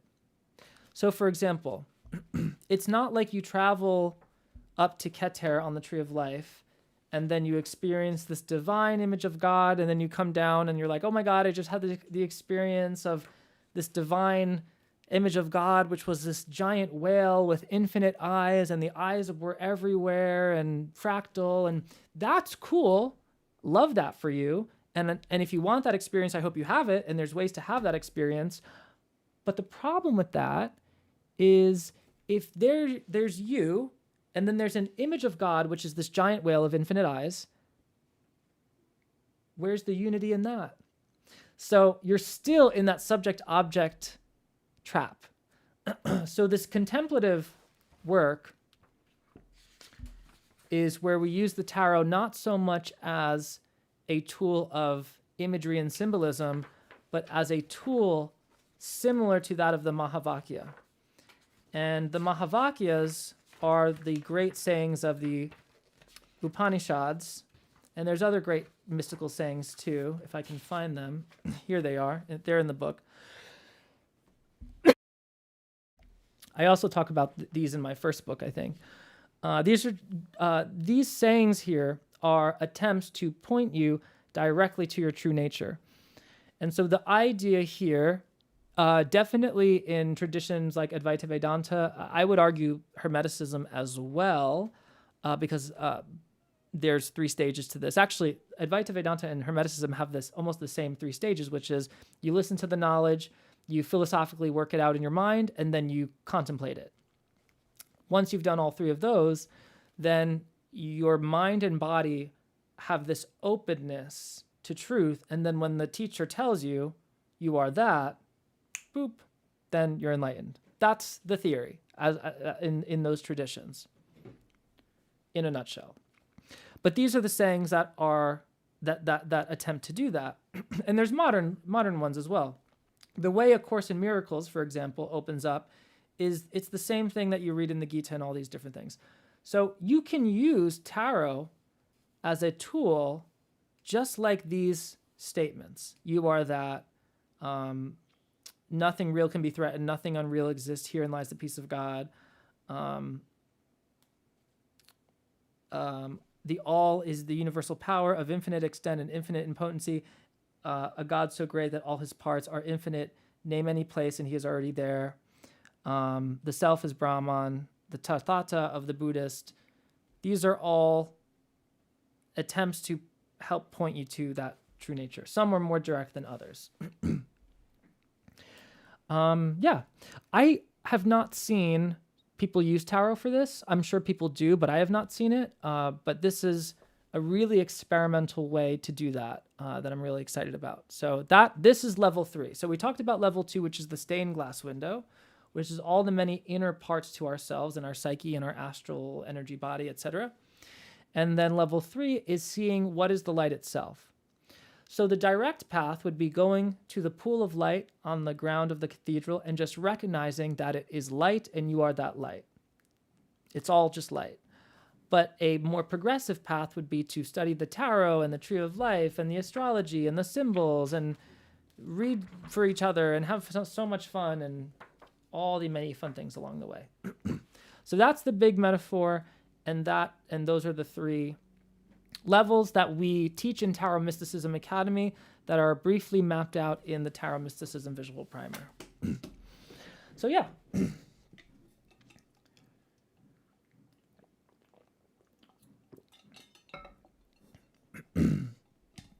Yes, so this book can help you grow in the tarot, whether you're a student of mine or not. If you're not a student of mine, this will work as more of an introductory visual overview of tarot as a map for yourself. So it's a great thing to accompany your own individual study. Absolutely. Yes. You'll need more though. You'll definitely need more. Like, this does not teach you how to read the cards. It doesn't teach you how to grow your intuition. It doesn't teach you, like, there's no spreads in this book. It's not a Tarot 101 book. This is Tarot Mysticism, the system that we look at Tarot Mysticism Academy, and the frameworks that we use. There's some on intuition, actually. There's some, but mostly it's a visual reference guide for all of these things. All right, let me just check something real quick.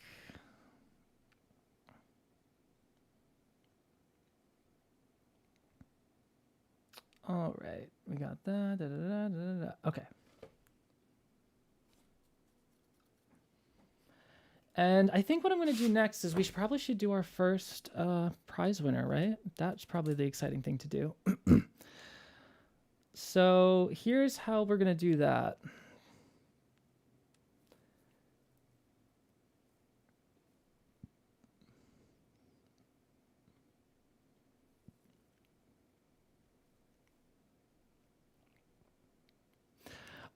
Here's how we're going to do that. So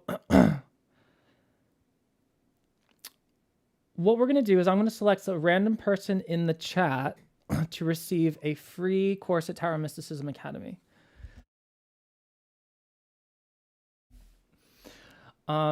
So you may want to flood the chat a little bit.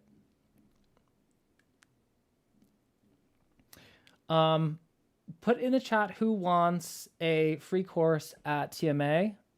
I'm only going to be doing this on the YT channel, which I can't say on the other channels. YT is good to me. I'm good to YT. So I'm going to be doing this with the YT channel. I'm going to pull a card, and that card is going to show me how many messages up I need to choose. So I'm going to pull a card. That card is going to show me how far to go up in the chat, and that person is going to receive a free course at Tarot Mysticism Academy. If you're not a student of Tarot Mysticism Academy, it will either be Tarot Divination or Thoth Deck for Divination. If you are a student of the Academy, it can be any course that you have the prerequisite for. And if you have all my courses, then you'll probably receive a free reading from me. All right. The conditions are you have to have purchased the Tarot Mysticism Visual Primer today, and you obviously have to be in the chat. So let's do it.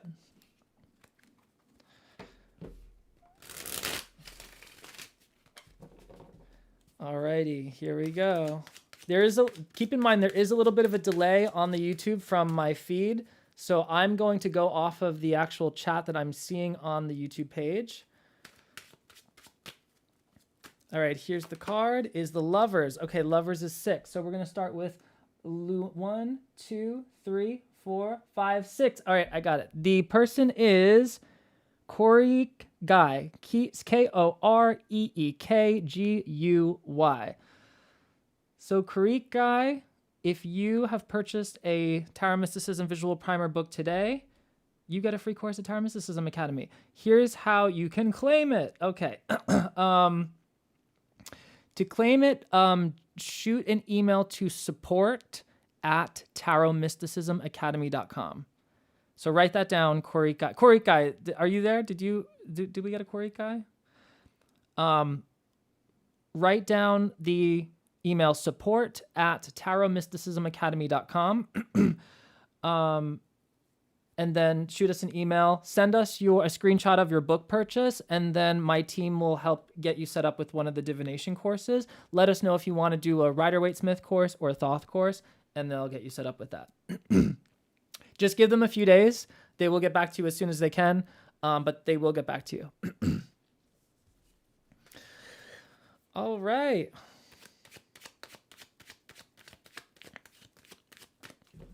There will be one more winner at the end of this live stream of a free course at Tarot Mysticism Academy.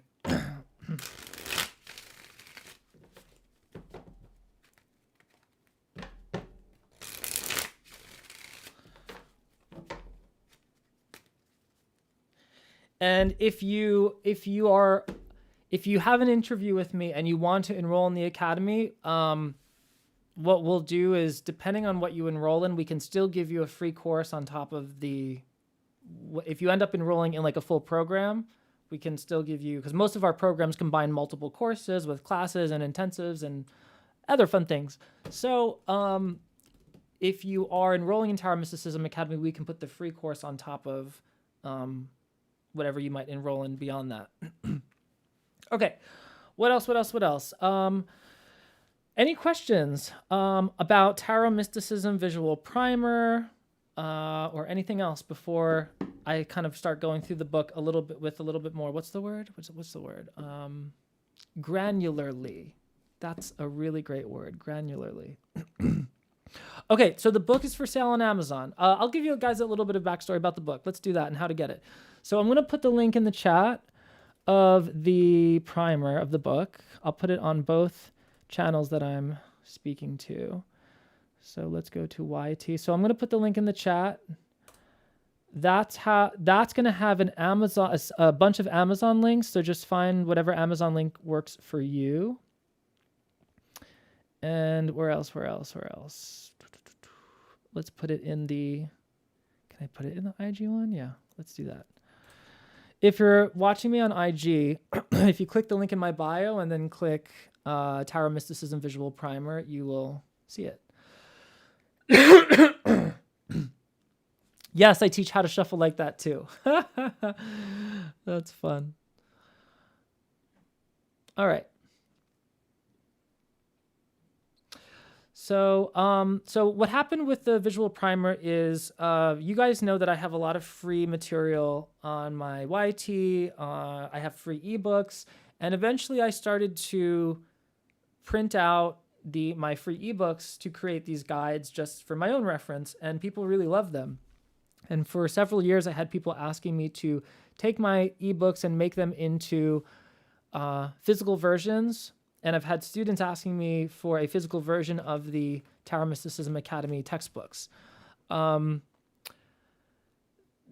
issue with the Tarot Mysticism Academy textbooks is that there's like a different textbook for each of the course. We have like 15 or so courses in the main curriculum, and about 8 or 9 of them each have like its own textbook. Some are not too long. Some are like 30, 40 pages, but some are like 100 to 200 pages. So what I decided to do for my students is I wanted them to have a physical thing for reference for moving through the Tarot Mysticism curriculum, especially with the upcoming Advanced Tarot work that we have an Advanced Tarot 2-day intensive and a directed study period coming up. So I wanted them to have a reference guide for that, but I wanted my beginner level 1 students to also have references to everything. And then I thought, okay, well, if I'm going to do that, I know my non-students have been asking me for like physical versions of ebooks. Can we put it all together? I originally was going to publish just the first 2 sections of this book, which would have been like 20 pages. And I actually had it all ready to go. It took me like a few weeks to get that all together. And then the muses came down and were like, no, you're actually going to do a whole 200-page thing. So I had other plans for this year, but when the muses come, you listen to the muses. So the muses are like, yeah, you're going to do a 200-page thing. I'm like, okay. So then I compiled different sections of Tarot Mysticism Academy textbook material with some of the free ebook material, which I'll show in a moment, to create the Tarot Mysticism Visual Primer. And it took way longer than I thought, way longer, because then I actually added more sections like this, my favorite section, this sexy astrology wheel. Oh my God, look at it. I might get this as a poster. It's just so sexy, mostly because it took me so long to put all this together. But oh my God, look. Because I had a student named Jenny. Oh, sorry, Jenny. I just told, but I had a student named Jenny who gave me an astrology wheel to use in class, and I've been using it for a long time. But I thought she actually made it, but she had gotten it from online, and so I couldn't use it because I didn't know like who made it and the copyright and everything. So I was like, okay, I guess I got to make my own. So I made this bat. It's so big I had to make a zoomed in version. I love this thing. This is so beautiful. All the astrological correspondences of the tarot, the signs, the planets, the modes. Yeah, it's all there. So I added things to it. So for my tarot students, I'm going to show you what is new that you haven't seen in the ebooks with the courses, because every course has an ebook. The new stuff is it's not a whole lot of new stuff. But it's kind of, I think it's impressive. So it's this section on the deacons, which shows you each major arcana card, the decanic planetary ruler, and then the associated tarot cards, even the court cards. So it's a good study of the deacons and the signs that way, and it's color-coded as well. And then there's also the astrology graph. So those are the main new things. Everything else is pulled from either mostly Tarot Mysticism Academy stuff, with some added things and, of course, many errors that are fixed, because Joe does not know how to proofread. Yeah. Okay. So that's how that came together. Just so you guys know, what I'm doing is today, this book is being sold on Amazon for $35, which is as cheap as I can make it for Amazon to produce it. I'm not going to be like making anything off of today's sales. After today, I'm planning to increase the price. So I want it as low as I can make it for you guys, my subscribers, my tarot students, my people showing up. Like, I want you to have this book. I know it's going to help you guys a lot, and people have been asking for it for a long time. So I'm making it as cheap as I can. After today, that price is going up, because the past 3 months I have been doing nothing but working on this book. So that price is going to $50 or $60. I'm telling you right now. So that's what it's going to be in either tomorrow or the next day, or however it takes Amazon to update the price. We're going to $50 or $60 for this bad boy. But just for today, it's $35. What else? Yeah. So for non-students, it's a great way to get into my world and into how I read tarot and how I teach it, and introduce you to these things that are these aspects of ageless wisdom, like Hermetic Qabalah, astrology, these things that have been around for thousands of years. It's a great way to introduce yourself to those things. Cool. And that covers the book. So thank you, Pam.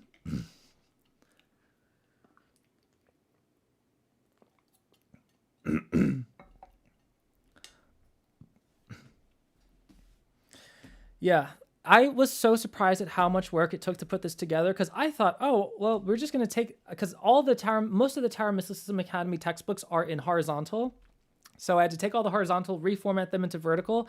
And then my last book, I had a publisher, so I didn't do any of this work. And it's so much. Oh my God, it's so much. So I don't know if I'm going to ever write a book again. Maybe I will. I don't know. But this was a lot. But yeah, I'm glad it's all here. And what I like about this is it's kind of like the springboard into the deeper stuff. So for my students at Tarot Mysticism Academy, this is going to be a good like foundation for all the deeper things that we do, the energy healing, the inner work, the advanced tarot practice, the methods I actually teach you. This is the like the framework, the design, the structure, but not the practice. That's going to give you the practice. But even for people that are not my students, like this is going to give you a good overview of all the things that you can do in your own studies, in your own research, in your own experimentation. It'll set you up for success. Cool. Yeah, I saw that too on the US Amazon. It's only $30. Which is fine, which is great. I don't know. You'd think they would tell me, but I have no idea. Yeah, I guess it's only $30 on Amazon US, so maybe there's some discount there. I don't know. Okay, so yeah. Any questions? I think what I'll do is I will go through the some of the different sections to show you how you can actually use this. So my students. Some of this material you'll know. A lot of you will know what I'm about to teach, but for my non-students, this will be a good introduction. So the second part of the book, part 2, Core Card Meanings, gives you this framework. For my students, the 22 major arcana cards here, this is not a system I use as much because we do a lot more advanced things. So if you've already gone through either tarot divination or Thoth deck for divination, you've studied a slightly different way of using the majors. If you've gone through esoteric tarot, tarot and astrology, and or advanced tarot, you have a lot more advanced material on the majors. So this is kind of an oversimplification, but this framework is a tool for people new into tarot to get an understanding of how everything's connected. So, yeah, when I say $35, it's in US Amazon. So when you set the US price, it gives the price in all the other marketplaces. So it's as cheap as I can make it for all the marketplaces that I could put it in. The next course, so if you're not a student, the next course is as soon as you can, which is apply to the school, have a call with me, and then if you end up joining, you're going to be catching up, going through level 1 material, and then also coming to some level 1 events. But in October, we're starting level 2 material, a directed study period. However, you won't be able to start in October without at least a month of level 1. So a month, maybe 2 or 3 weeks at the minimum, but you'll need that time to go through level 1, and then we start level 2 early October. So I'm not going to be accepting people into level 2 like halfway through September. And then the 2-day intensive is November. I think it's the first or second weekend of November is the 2-day intensive of Advanced Tarot, which I might want to make a 3-day intensive because it's a lot of stuff I want to get through. But we'll see. We might do a 2-day intensive and then like a week or a couple weeks later do like another day because there's just going to be a lot of stuff. We'll see. We'll check the vibe. Okay. Let's go through Tarot Mysticism Visual Primer and show you how to use some of this because this might take some time. Okay, so here's the framework right here. You've probably seen my past videos, so this might be familiar to you. But I want to say one thing about divination.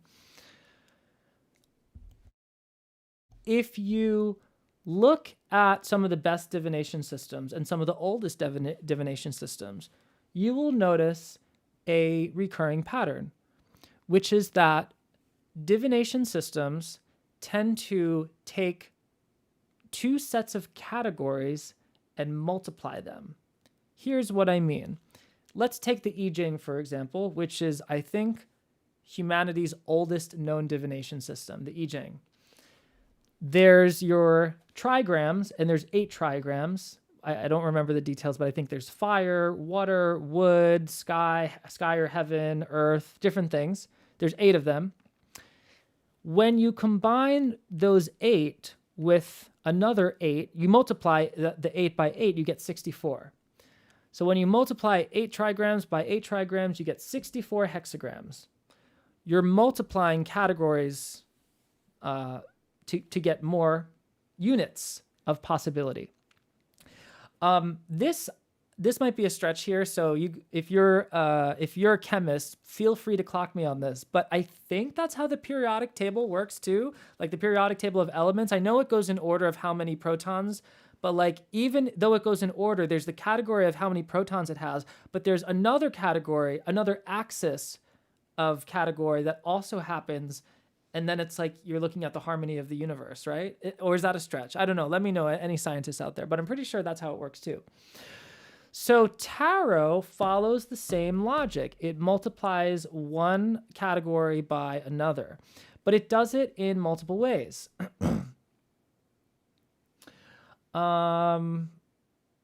Ballpark time commitment, I always recommend at least 5 hours a week, but more if you can, though I've had students do less. So it depends on the program, but for this, I would say a good 5 to 6, 7 hours a week. If you can do that, you'll be fine. If you can do 5 hours a week, you'll be fine. It'll work. But that's the general rule of TMA in all the above. There's going to be weeks you're going to put more hours. There's going to be weeks that you put less. Okay, so there's a multiplication of categories. The categories of the minor arcana are ace through 10, numbers, and then there's our elements. When you multiply the number of the small card by the suit or the element, you get the meaning of the card. With the court cards, you have 4 offices. So 4 offices, king, queen, knight, and page. 40 small cards, ace through 10, multiply that by the 4 suits, you get the meaning of the card. That's pretty simple, but it can take some time getting used to. So we have these pages here, which goes through every one of the minor arcana cards and gives, so you have the number, you have the core meaning, and then you have a place to write down your manifestations. So for example, I will show you an example, the 2 of Cups. Let's find the 2 of Cups. When you know the logic behind the tarot, it fits so nice on the brain. It just makes sense. And then all of a sudden, instead of meanings you're memorizing, it's like, no, there's a system, there's a logic behind it. And it supports your intuition, which is a whole nother conversation, but I talked about that in my live 2 days ago. So go to my live 2 days ago and I talk about why logic in tarot is almost as important as intuition. Here's our 2 of Cups. Okay.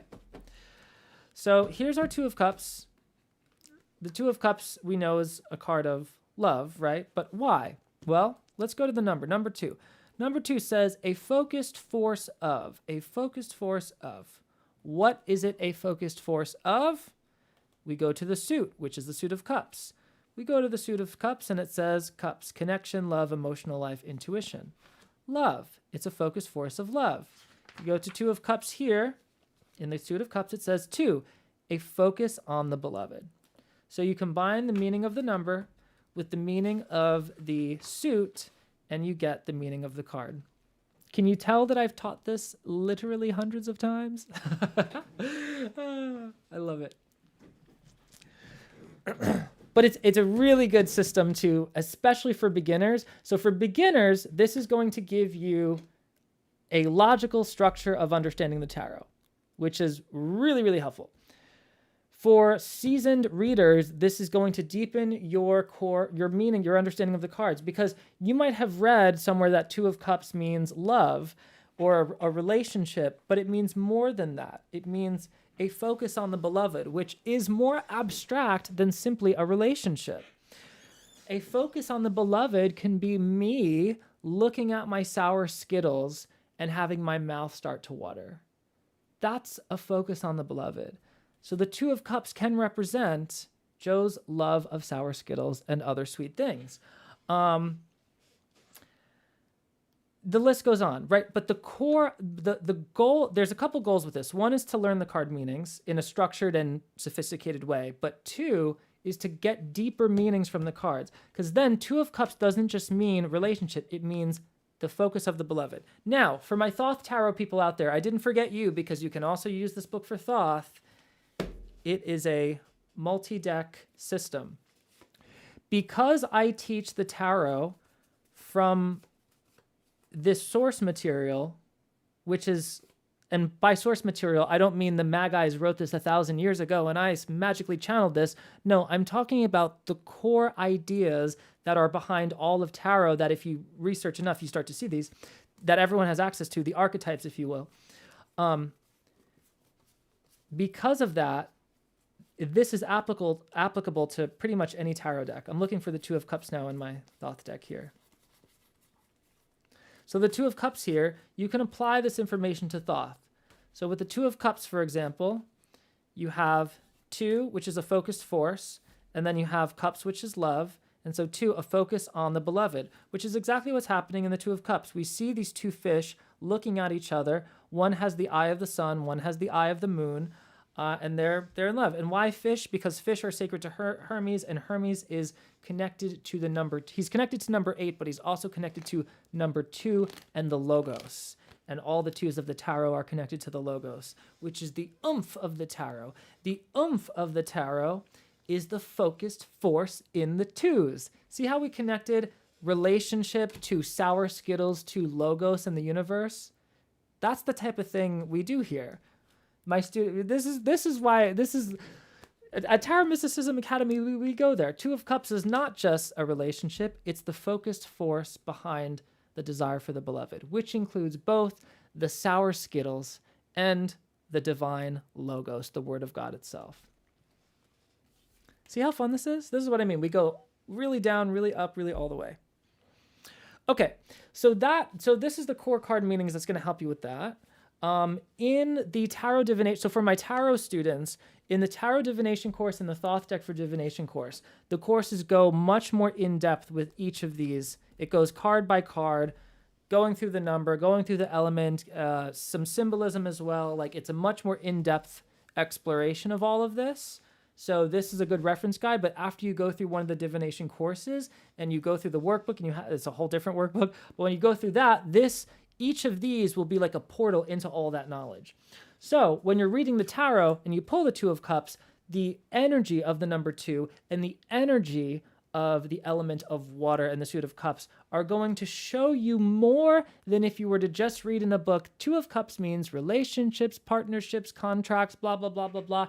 It's going to give you that energy. And that energy, by the way, is actually coming from the subtle plane. So it's not just the mechanical plane. It actually comes from the stained glass window.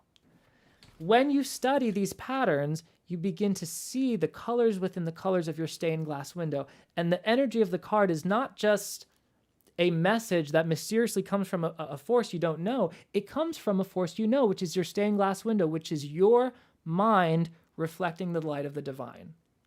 And that's what makes this divination. It's so much more than what does this card mean? It's so much more. It's the building blocks of your experience as a human moving through time and space in this phantom show of experience. So in the Academy, we really go through each of these cards and we really layer on the different things, and then we go even further, but this is going to be a good introduction for you. Okay, let's go on to part 2, shall we?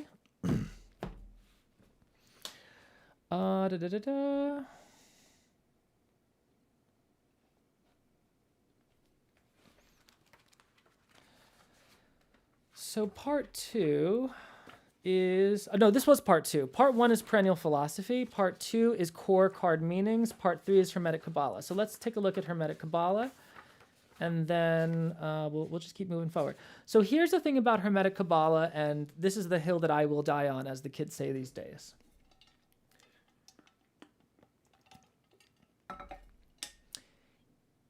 If you're reading tarot today from a deck that is based off of the Rider-Waite-Smith or the Thoth Tarot deck, which is most modern tarot decks, like 95% of modern tarot decks are based on one of these two decks, you are unconsciously at least unconsciously, working with the Hermetic Qabalah.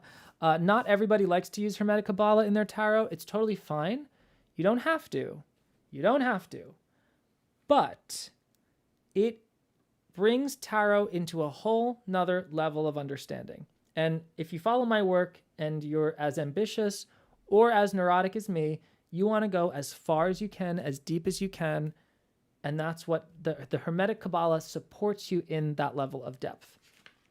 The Hermetic Qabalah, the Qabalah itself originally was a Jewish mystical tradition which developed into a Christian Qabalah and then a Hermetic Qabalah over time.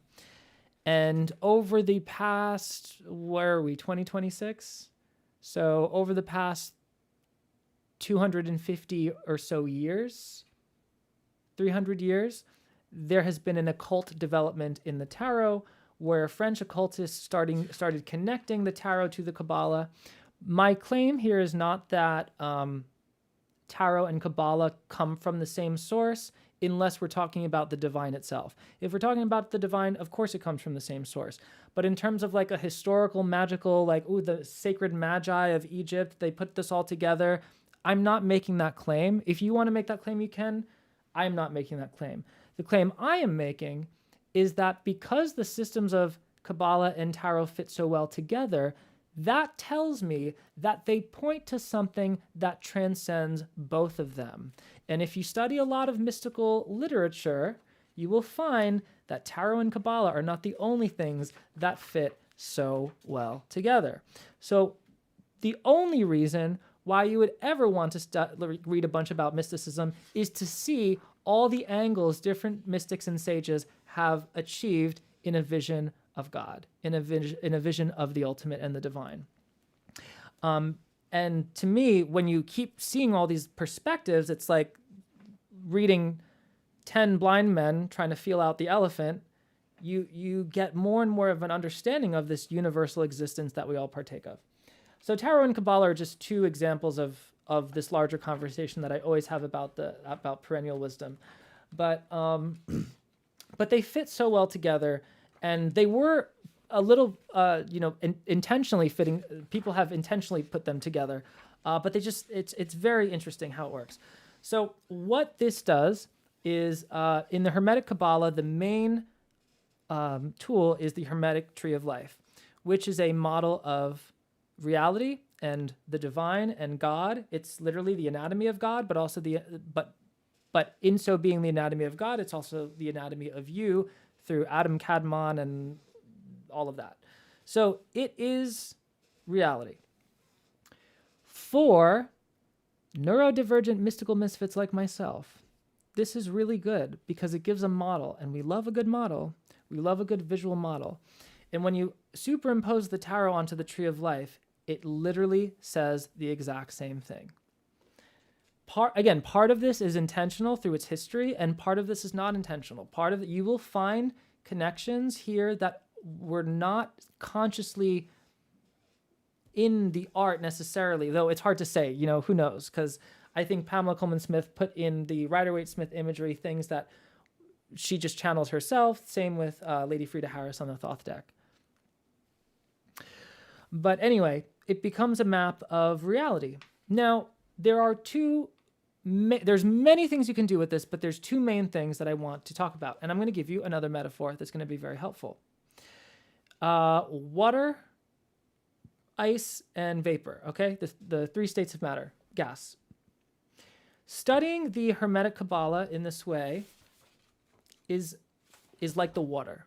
You take the water and you can freeze it into ice, or you can evaporate it into water vapor. When you freeze it into ice, that is when you take the correspondences of the Tree of Life, of this map of ourselves and the cosmos, and you draw them down into divination. So it deepens your tarot readings. It gives you more to work with, and it just makes them more profound. That's one method, is drawing them down.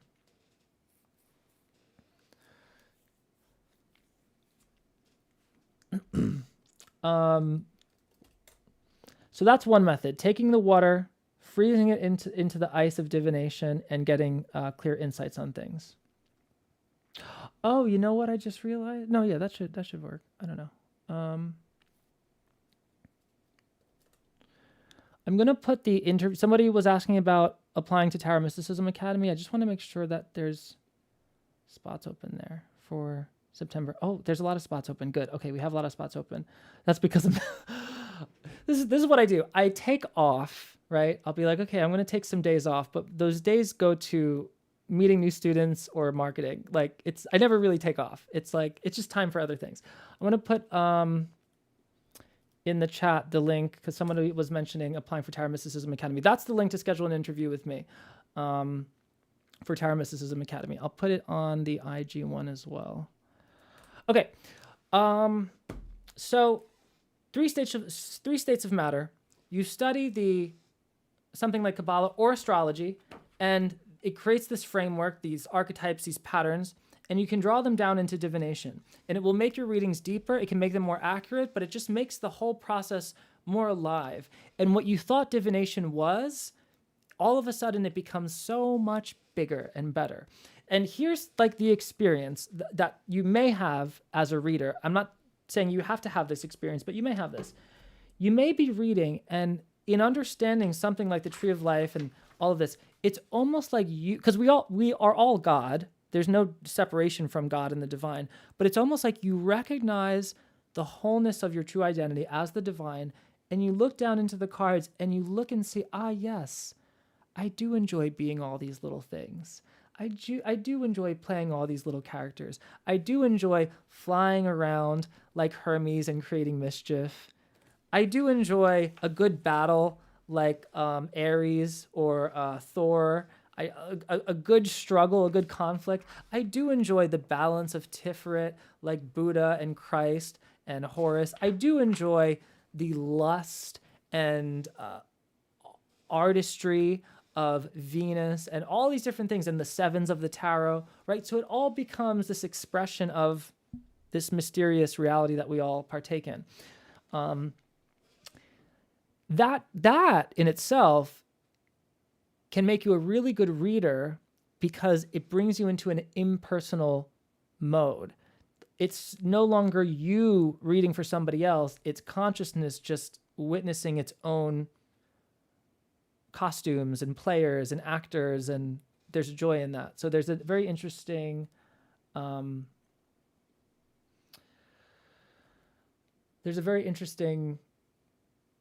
piece that comes with that I really like.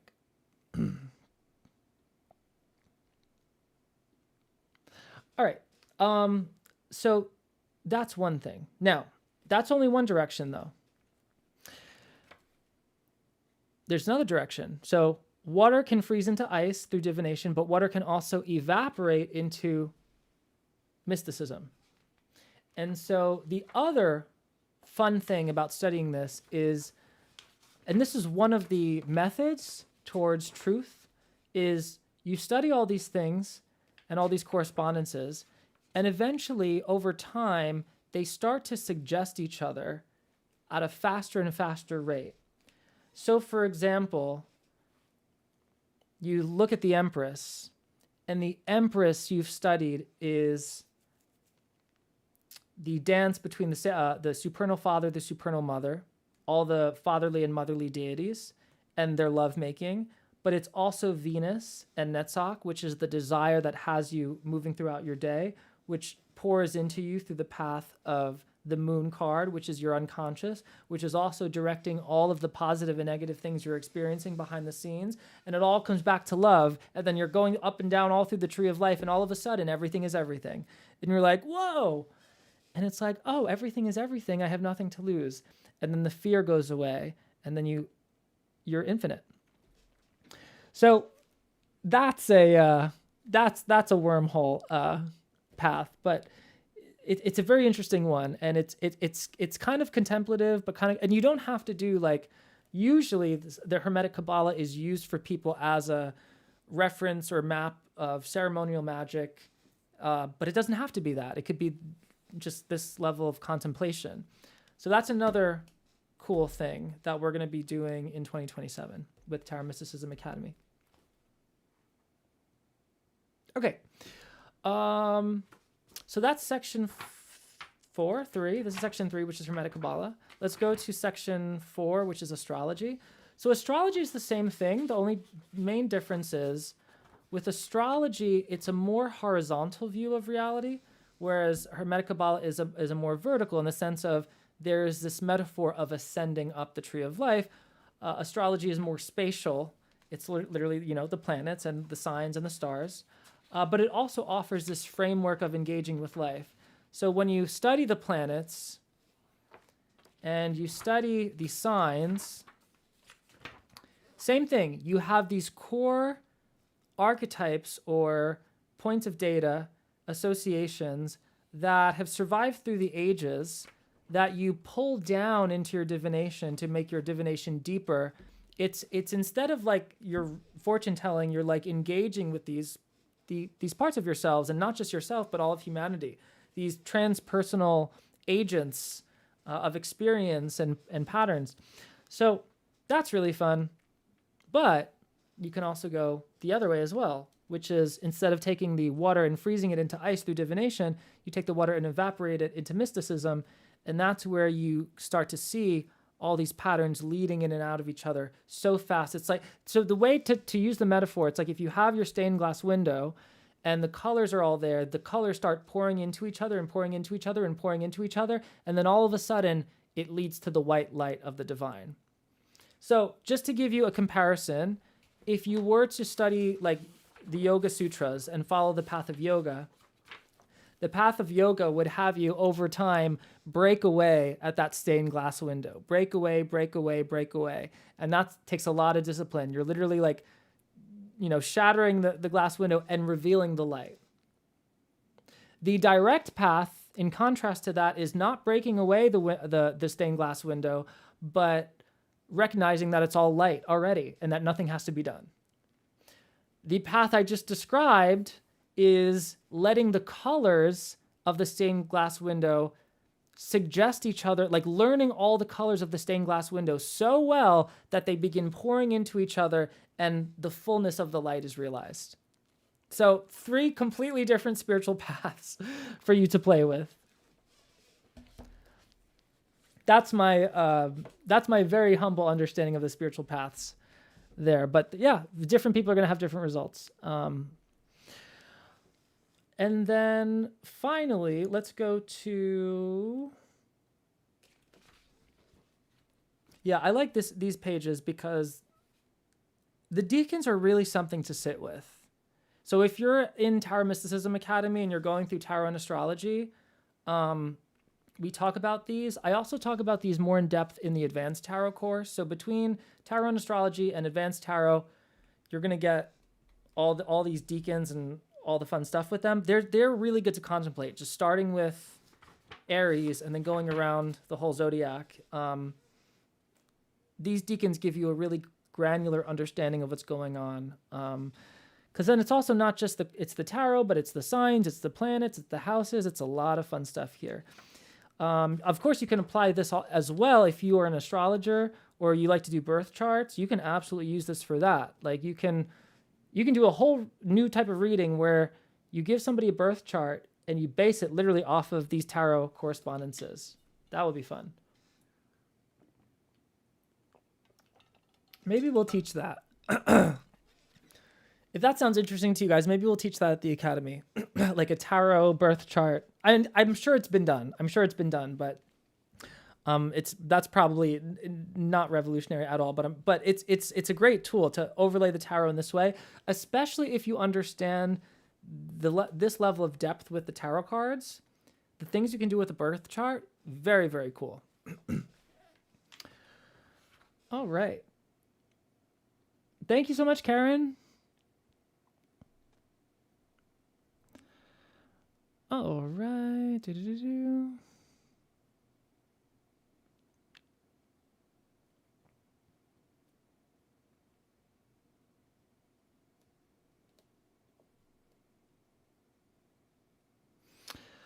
Okay, let's go to the last part of the book, which is Introduction to Non-Duality. So here's the thing. There's not a lot of... This is a much more contemplative section here. But there's a lot here. Like, this is the type of text where you open it, you read it, and then you sit with it. So what I did here, well, first of all, it puts down some fundamentals about how we experience. Like, what do we experience? You can break your experiences down simply into your sensations, your thoughts, and your perceptions, right? Pretty simple. But we have this materialist paradigm where we think that we are inside these physical bodies and we're moving through this world. And this section begins to challenge that and break that down a bit. And then there is this 5-step to the non-dual understanding, which is totally ironic because if it's a non-dual understanding, how can there be 5 steps? So if you clock me on that, you're totally right. But we like steps. We like methods. So yeah, this is a little bit more of a progressive path, but it's different steps in understanding that have helped me, at least helped me, and I think will help a lot of people as well.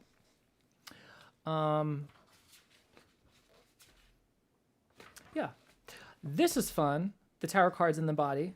So applying these associations to your reading, and it actually works 2 ways. So you can do a reading and use the associations of the cards to explore bodily things. But you can also take the bodily associations and get deeper meanings about the cards. For example, how the Hierophant governs hearing, the function of hearing, but also the throat. So what does that say about the Hierophant? Well, the Hierophant teaches. So with the throat, the Hierophant teaches, but also from the Hierophant, you hear the teaching. So there's a lot of that going on here. Parmenides. And then there's some non-dual traditions that I introduced you to. So this gets really, really deep. This is just the visual introduction of the framework that is presented by the Mandukya Upanishad, which is itself a whole study. So to really understand this, you really need to go to a Swami and really dedicate yourself. But I want to offer this framework so that you can see the connections between this, the tarot, because this is also color-coded, and the other traditions I talk about. So Vira, Tiranyagarbha, Ishvara, all these things are paralleling the 3 levels that we talk about in the tarot, and you'll see it in the Tree of Life. Vishva, Taijasa, and Pragya. These are 3 states of consciousness, which is waking, dream, and deep sleep. So just like we have our 3 levels, our outer duality is waking world, inner duality is the dream world, and non-duality is, well, Pragya is deep sleep. It's neither the waking or the dream world, but beyond that is non-duality. So I really like this structure here because it allows you to work with experiences that everybody has. In a way, it's not very mystical or exotic. It's very just like you have a world that you experience when you're awake, you have a world you experience when you dream, and you have a lack of a world in deep sleep, which is also a lack of time and space. So from those 3 experiences, what can we understand about reality? And that's what this does. It doesn't go into channeling the Galactic Federation. It doesn't go into light beings, light codes. It doesn't go into star seeds. No shade, I'm not knocking those things, but those things require something else. To actually, the truth is all of those things exist in Taijasa and Hiranyagarbha, but that's a whole nother conversation. They actually exist in this framework. This framework covers like all bases of experience. And then it says, okay, now that you've solidly gone through all the possible experiences you could have as a human being, what does this say about ultimate reality? Because it starts with reality. It doesn't start with big truth claims or big mythology or fancy ancient civilizations, which probably exist. I'm not saying that they don't, but it's like here and now with the body and the mind and consciousness, what can we say about the ultimate truth? That's what I love about this. Also, it's one of the OGs. This is at least 2,500 years old, probably older. I don't know. I like the old stuff. Like, I don't like a lot of modern spiritual. Not that I don't like it. I don't resonate with it as much. I feel like a lot of modern spirituality, I feel like it needs to stand the test of time. Like Upanishads, they have stood the test of time. There are Swamis teaching the same thing now that they've taught 2,500 years ago. It has stood the test of time. Hermeticism, to some degree, has stood the test of time. Tarot is a new invention. It's 500 years old, but the content within it is much older. It stood the test of time. So I feel like if something has not passed the filter of time, I'm always like, I don't know, that maybe that's just me. That's just my style,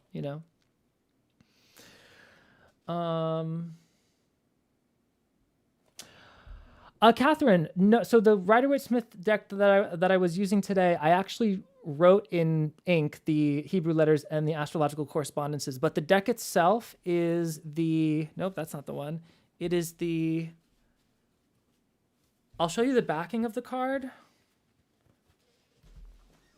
Let me see. Oh no, it's this one right here. Let me see if I can find.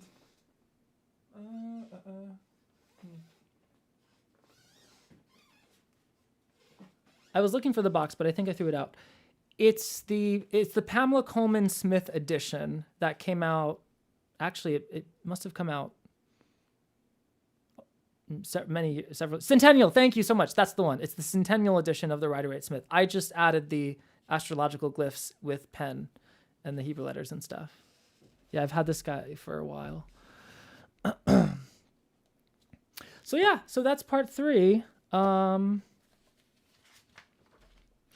part on Hermeticism has some interesting connections. I have this section where I just compare some of the Hermetic writing with some of the writings of the Upanishads, just some of the really clear teachings, like how appearance is falsity, non-duality, how birth, generation, and change are all illusion, by, through, in, as, what is this experience? This is the really existential stuff. Yeah, and then of course a bibliography for all the quoted things. But yeah, that's a Tarot Mysticism Visual Primer. Is it the Wiser? No, yeah, I think it's this. I don't know if Wiser published it. They might have. But yeah, it's the Centennial Edition. Tarot deck with the Hebrew letters. I do have a version that has the Hebrew letters on it, but oh, this is it. Okay. This version, El Tarot Universal de Waite. Obviously, it's a Spanish deck, but it does have the Hebrew letters on it, which I thought was really cool. I don't see this deck too often. I'll bring this deck out another time on another live. We'll have a geeky deck lust session where I bring out the card. We look at a bunch of decks. I have too many. Okay. Yeah. Ever thought of creating your own deck?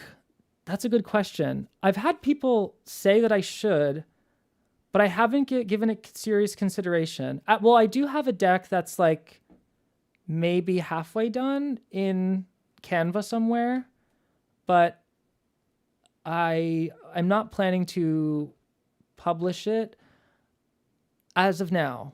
I don't feel like the world needs a new tarot deck, so I haven't done that yet, but maybe one day I will.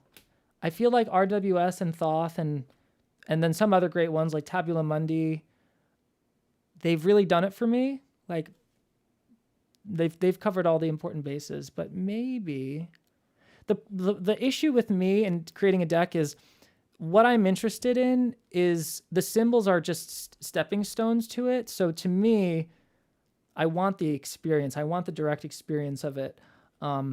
So symbols are always, like I used to have a dance company and we did a lot of dance that was motivated by mystical philosophy and a lot of this stuff. We made dances corresponding to tarot cards and Hebrew letters, and we used the Tree of Life in our choreographic process, and it was really fun. But the art of it was, in the beginning, it's like a way to get somewhere. But eventually it became like, I just want to go there. I want to be there and I want to indulge in being there. I don't want to get there. And I don't want to, I want to just be there for whatever that is. If that's being in peace or just truth or reality or experiencing an archetype in myself. So that's why I haven't done a deck yet, but maybe in the future. I feel like if I did a tarot deck, every card would just be blank. And another thing is, and this might be me, this is definitely my own opinion, but I love tarot decks. There's so many great decks that come out, and I think anyone who is called to make a deck should make a deck. And there's beautiful decks out there.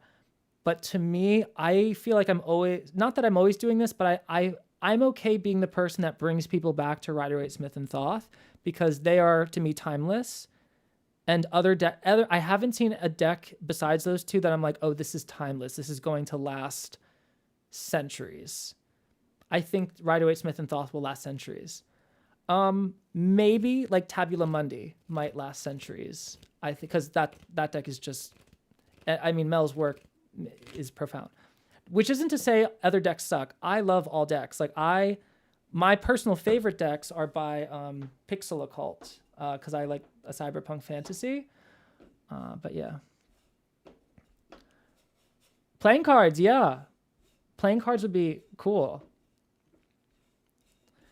Yeah, Thoth is good. Thoth is TDM I don't go into much, but I like. Actually, if you guys, with the Tarot Mysticism Visual Primer, you can apply all this to TDM. Though there is a good argument that the TDM Hebrew correspondences would not follow this because they are pre-Golden Dawn, which changed the correspondences. So the Aleph would go, I think the Aleph is the Fool. No, I'm sorry. Our Aleph would go with the Batelor or whatever it's called. And then the Priestess would be Bet and so on. But you can do what you want. You can do what you want. I haven't gone too deep into TDM. And that's also a bias in me. And that's because I really like what the occult did to the tarot. Not everybody likes this, by the way. Like, if you go to study the work of Enrique Enriquez, he's like the opposite of me, which is totally cool and interesting and fun. But to me, I think that the tarot has evolved over the past 500 years and has gotten better and has done more. Actually, and that's kind of what I'm doing this for. Like, this Tarot Mysticism Visual Primer is to keep the evolution going. Like, no shade to the Golden Dawn. Golden Dawn is brilliant, right? McGregor Mathers, brilliant mind. Aleister Crowley, brilliant mind. They have taken leaps and bounds with this stuff, regardless of what you think of them. And you can think whatever you want. You don't have to follow them. But they have taken leaps and bounds in developing the tarot to what it is. And I'm like, okay, how can we go even further? Because, like, I look at the Upanishads and I'm like, this thing has been liberating people for 2,500 years. Tarot just started 500 years ago. What if tarot becomes something that actually liberates people for 2,500 years? Let's keep it going. So that's my role, is continuing this exploration of this perennial philosophy. So with that, yeah, you can correspond tarot and playing cards. The playing cards does have a different cartomantic system that I do not know. It's very different, and it's based on a whole different set of, I don't know, cultural associations that I don't understand. Things like, oh, the black spade is supposed to be unlucky because, I don't know, it was always the card. Like, there's that system, but you can transpose, is probably the word, the tarot structure onto the playing card structure for readings. I've done it before. You just have to choose your playing card suits and how they match up. Like, for me, diamonds is pentacles, but for others, that's not the case. To me, clubs is wands, but for others, it's not the case. So it depends. Do I read reverse card meanings? No, I don't. And I'll tell you why. This is a question I get often. Somebody asked me about the cube of space. Oh, I'll get to you in a second, Alphonse. The cube of space is good. Okay, so I'll do reversals, then I'll talk about cube of space, and if I forget any of them, just put it in the chat. So reversals, I don't. Here's why. First of all, I think it's a little corny. That's just my personal opinion. You don't have to take that personal opinion. It's not corny. I just feel like it's a little corny because you're sitting across from somebody, you pull a card, it's going to be reversed to one of us. So who's it going to be? To me, I'm like, I don't know. The second reason is when I was young and I realized there were reversals, I said, screw that. I already memorized 78 cards. I'm not memorizing reversals. But I was also 10 years old. So, since having done all the reversals thing, the reason why I don't read reversals now is because the harmony of the tarot deck has those reversals embedded into it. If you know the core card meanings well enough, you won't need reversals. I'm going to show you exactly what I mean. So let's do it like this. Okay, here's an example. The 5 and the 6, I'll show you in the Tree of Life. The 5 and the 6 are perfectly, 5 and the 6 oppose each other. One is on Actually, no, do we want to do it that way? Yeah, let's do it that way.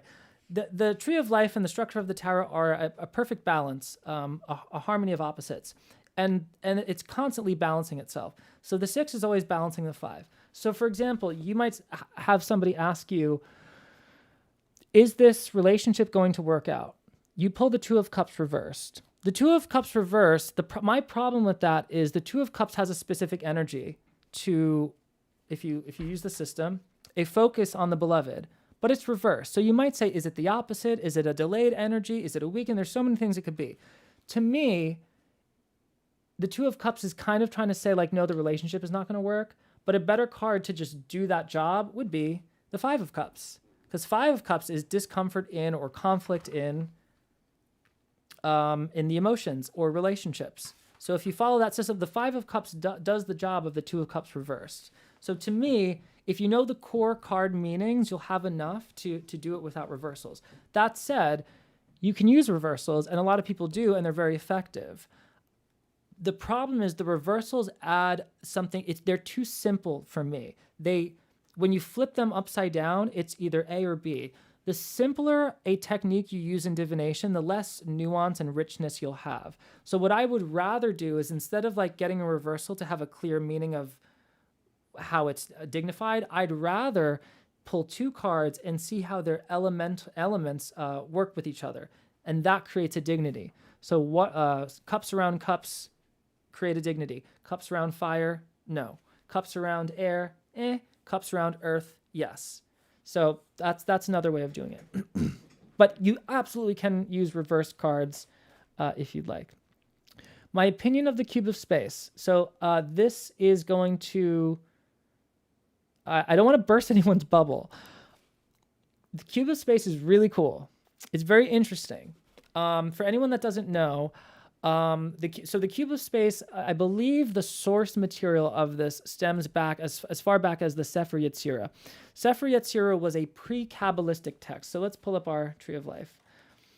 So the Sefer Yetzirah was a text that was existed before the Kabbalists, but a text that I believe the Kabbalists may have used in their development of the Kabbalah in around 1000 CE in, what's the place? In Provence, is wherever Provence is, which I always forget. France or Spain? Somewhere in that area. So the early Kabbalists were pretty much riffing off of the Torah, and they were riffing off riffs of the Torah, okay? So the Bahir is a riff on the Torah, and they were riffing off of the Bahir and possibly even Sefer Yetzirah to develop the Kabbalah. But the Sefer Yetzirah was older, like maybe as early as 500 CE. And it's a very mysterious text that talks about how God created the universe with 32 paths, 22 Hebrew letters, and 10 Sephirot. So that's where we get the word Sephirot. And in the Sefer Yetzirah, there is the development of this cube of space where you can apply the Hebrew letters and the associations to a cube of space, which is really exciting. There's a cool thing about this and there's a bad thing about this. So and you're going to see this in a lot of mysticism. So for example, if you go to the Upanishads, you will see how the elements of God are transposed onto, I think, a horse sacrifice. And the reason why is because the horse sacrifice existed before these deeper philosophical writings, but they wanted to take this image of God and map it onto the horse sacrifice. So there's all this writing about, or I see in their horse or an eagle or something, of mapping it onto the animal. So the idea behind the cube of space is it's saying, hey, let's see if we can take the sub-elements of God, which are the letters of the Hebrew alphabet, and project them onto a 3D cube of space to connect them. And that's beautiful. There's a poetry to it. There's a lot you can do with the cube of space. So I think, what's his name? Paul Foster Case does a lot with the cube of space in his Builders of the Adytum. It's beautiful. It's poetic. You can meditate on it. It's a structure you create in your brain. And I think it's a good idea. If you're called to it, do it. Here's why I don't teach it in the Tarot Mysticism Academy and in this book. Maybe we'll do more of it in the future, but here's why I don't. When you're working with space, you're working with Hesed, the Sephirah Hesed. So even if you were to map out the entire, like I would use the cube of space maybe as a three-dimensional understanding of the tree of life, but even that's not accurate. To me, it's just another model. If the model served you, use it. But here's where I see people go wrong. They will work with something very fancy like the cube of space, but space itself is not the truth. Space itself is not the truth. So if you're using it as a model to either help get you to the truth, that's fine. If you're using it as a model to celebrate the truth, that's fine. But it already, I find that the cube of space kind of shoots itself in the foot because it's still space. It's interesting, it's associations, but it's not like Keter or like, well, let me give you an example. Aleph, which is the Fool, which runs from Keter to, sorry. Oh, this is I see a typo here. Great. Our first typo, the Fool and the Magus right here. Okay. Is it on the cover? It's on the cover. Oh my God. That's okay. Second edition, we'll fix that up. Whenever I make a typo, I've decided I'm going to find a deep esoteric meaning behind it. So I'm not going to tell you the typo I just found. Most of you guys saw it. If you find it, let me know and tell me what your interpretation of this really sacrilegious typo is. The Aleph, for example, is the movement from Keter to Hokmah, which is the movement from the prima mobile to the Logos. That, to me, transcends space. But in the cube of space, Aleph is the vertical line, I believe, this midline here. It's fine, but it doesn't bring you to the ultimate truth. So that's my whole thing with cube of space. But it's very interesting. It's very beautiful. When I was in school for dance, we were studying this, I always forget his name, Laban technique, he was this guy who developed this whole theory about movement and a whole way to communicate movement, and it was very esoteric. I think he was maybe a Freemason or a Rosicrucian, and he had a little cube of space thing, and we did exercises with the cube of space. We weren't throwing Hebrew letters and tarot cards on it, obviously, but that was tangential to it if you were to look deep enough. So it's very cool for artists, there's a poetry, there's a fun to it. You know, meditating with it is powerful. Like, yes.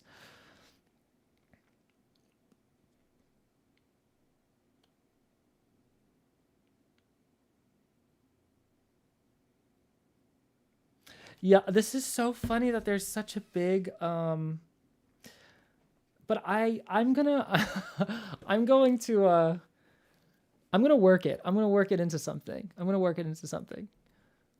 That is so funny. Oh my God. There's a big typo in my first book as well that I've worked into something, but I don't think anyone has found it yet. Luckily, it's not a text typo, it's an image typo. Okay. But yeah. All right. I think, let me check. We are... Let's get ready to do our second prize. Let's do that. And then I'll do a review of everything and then we'll start to wrap up. Let me just check right here real quick. Okay.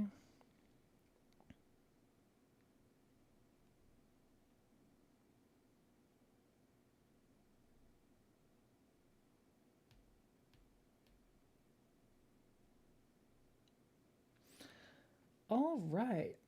So, quick review of what's going on. If you've joined recently, or if you're just meeting me, hi, thanks for coming to my launch party. It means a lot that you guys are here.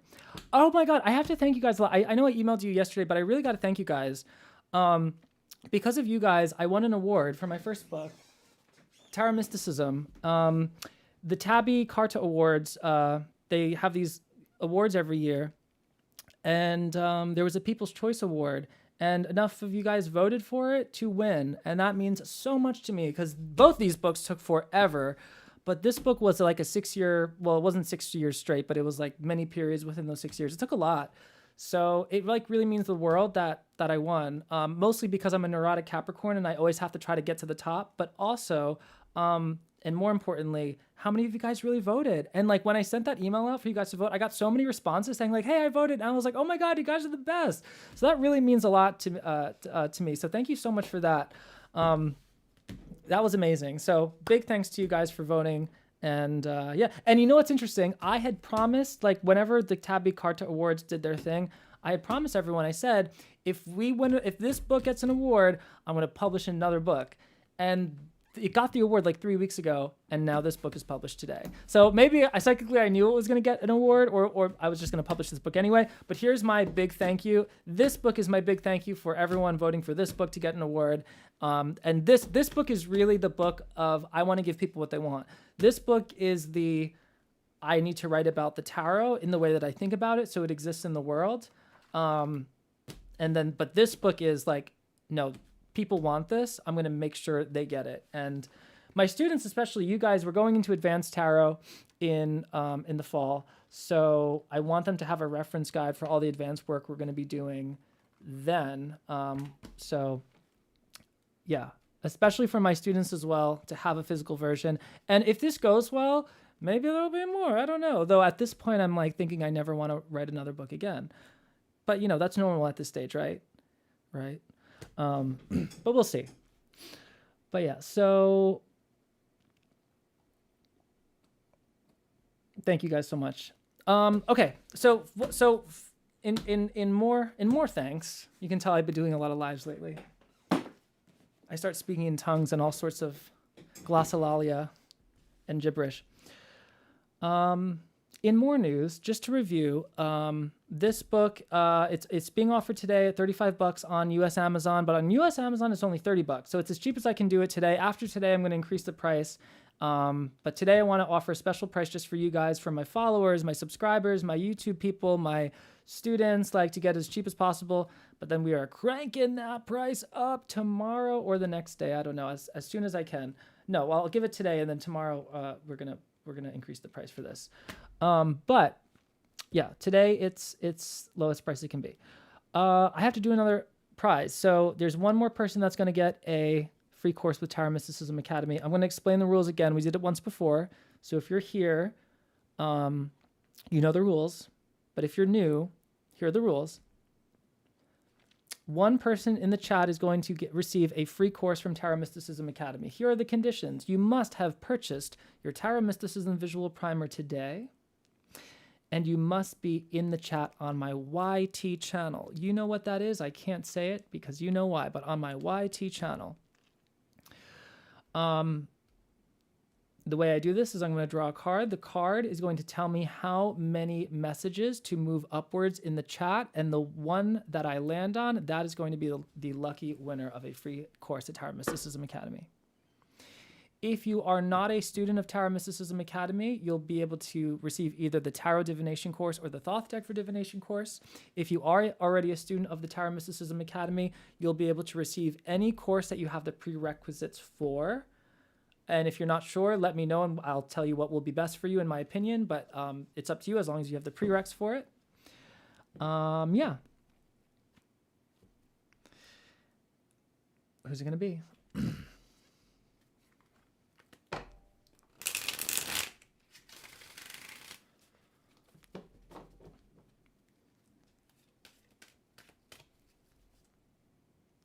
Keep in mind, now, the course you're going to receive is a self-paced course.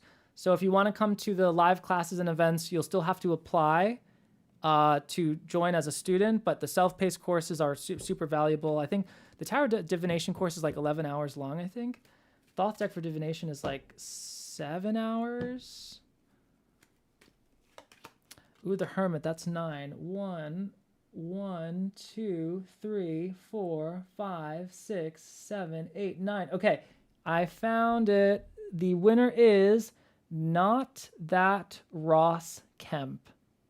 Am I saying that right? Not That Ross Kemp. The first message I saw was from Frederick, and then I counted 9 from that. Not That Ross Kemp. So Not That Ross Kemp, this is what you're going to want to do. Yay, congrats. Here's what you're going to want to do. You're going to want to write this email down. The email is support@tarotmysticismacademy.com. write down support@tarotmysticismacademy.com. Email my team. Send a screenshot of your purchase of Tarot Mysticism Visual Primer, and then my team will and tell them which one you want to do. If you're not a student of mine, tell them if you want to do Rider Waite, Smith, or Thoth, and then they'll get you set up with the corresponding course. If you are a student of mine, look at the courses you have, look at the curriculum arrows, and see which ones what you want to go to next. You have more choices. All right.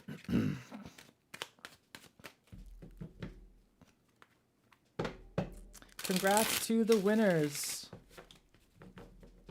Now, if you were not a winner and you would like to be a student of the Tarot Mysticism Academy, all hope is not lost. Here's what you'll do. I'll tell you what we have coming up. So I'm going to put a link in the chat, and that link is going to bring you to our curriculum page that has details about our courses and such. So here's what we're doing for the rest of the year. Over the next month period or so, I believe we have some level 1 stuff, but in October, we're starting level 2 and advanced stuff. The advanced stuff we're going to be doing will potentially turn your mind inside out in the best ways. And it will teach you everything you could ever need and more on tarot, Qabalah, astrology, energy healing techniques that have literally saved people's lives and changed people's lives. Because we're starting an advanced program in October, there are prerequisites for that advanced program. You have to finish portions of level 1 to go on to that advanced program, which is level 2. And when I say program, just so you guys know, I'm talking about a collection of self-paced courses, Q&A sessions, 2-day intensives. Like, it's a lot of different things. So all the details about that, we'll talk about later on, but just to give you an idea. But to get to the advanced stuff that we're starting very soon, you need to complete the level 1, part of the level 1 material. If you cannot do that in time unless you start that within the next few weeks or so. So for that reason, if you want to join us for the advanced stuff, you'll need to apply as soon as you can, get an interview scheduled in the next 2 or 3 weeks at the latest. I'll meet with you. I'll talk to you about TMA. Well, I'm going to listen to you first. If I can see it being a good fit, if I can see it really benefiting you, we'll look at the different options. We'll go over all the details, and then we'll possibly even get you enrolled. And then for those that are doing the advanced stuff, you will most likely have enough time to complete the prerequisite level 1 material to join us in October for the advanced level 2 material.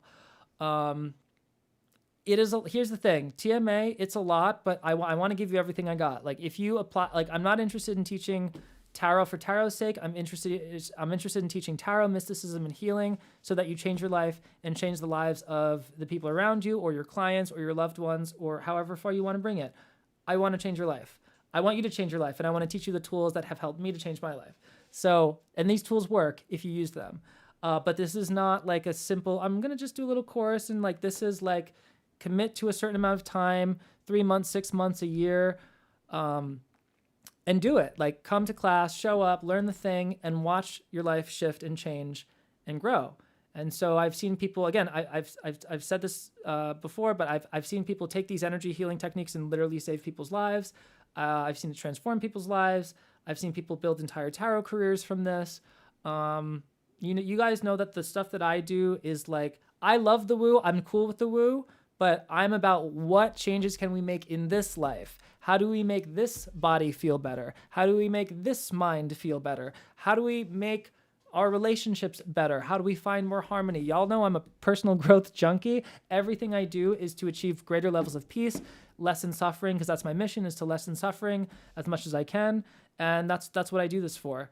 A lot of stuff is pretty and fancy and cool. I'm interested in, like, how can this actually help us? So with the metaphor that I shared with you guys today, we have the life that we know of is the light of an image on the floor of a cathedral.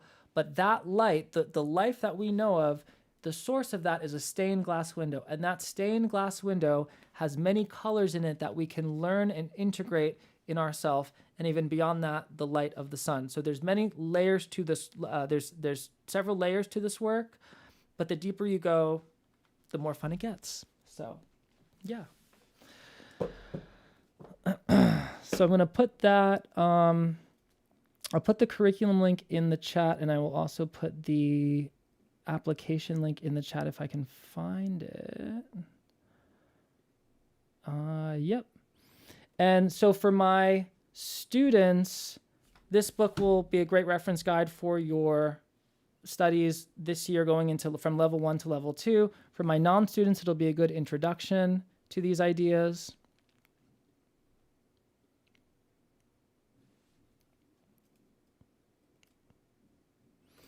And yeah.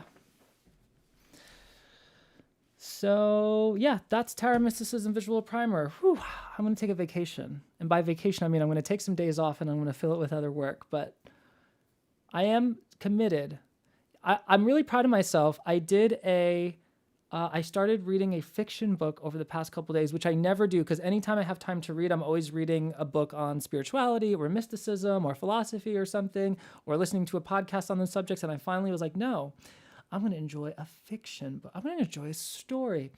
It's been so nice. It's been so nice. It's like a treat. It's like a privilege. Like, I'm like, oh my God, it's such a luxury. It's so funny. But even in fiction, right? I know. I love that. Fiction. I know what you mean. I know. But no, it's been really nice to just like go into this other world. And I've been reading Brandon Sanderson's Mistborn. And I'm thinking like, cause I love the magic system with the metals is really fun for me because I'm like, ooh, like tin is Jupiter and I'm connecting all the associations of like, here, I'll pull it up.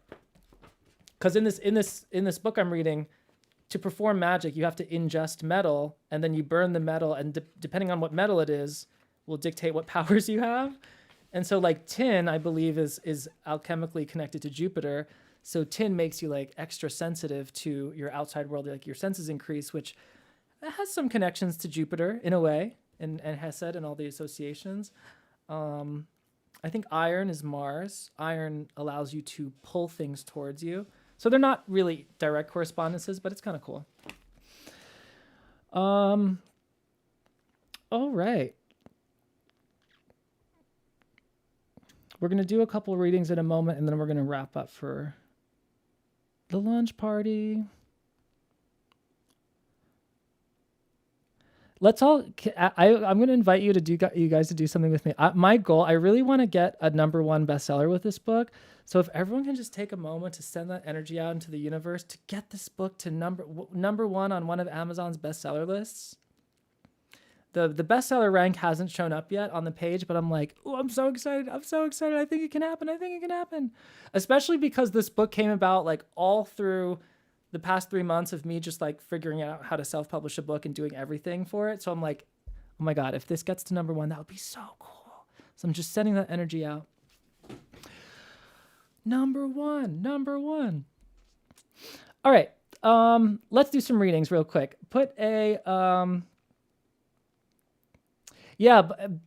If you want to buy several copies. Oh, one other thing I should ask you guys, if you wouldn't mind, no pressure to do this, but if you feel that this book is helpful to you and valuable to you, please give it a review on Amazon. Please give it a 5-star review.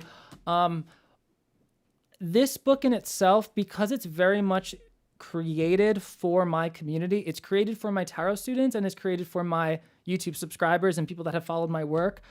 I don't know how valuable this book would be for somebody who hasn't been following my work. So I could see it not being the most well-received outside of like my circle. So if you wouldn't mind like giving it a review, that would be super helpful. I know it helps on the Amazon things, and it's also just a vanity metric for Joe because Joe's a Capricorn, and Capricorn is associated with the devil. So that's how it is. But yeah, that would be super, super meaningful if you could give a review for that. All right, let's do some readings. Put in the chat your question. I'll do some a few readings for the last section of our stream together, and then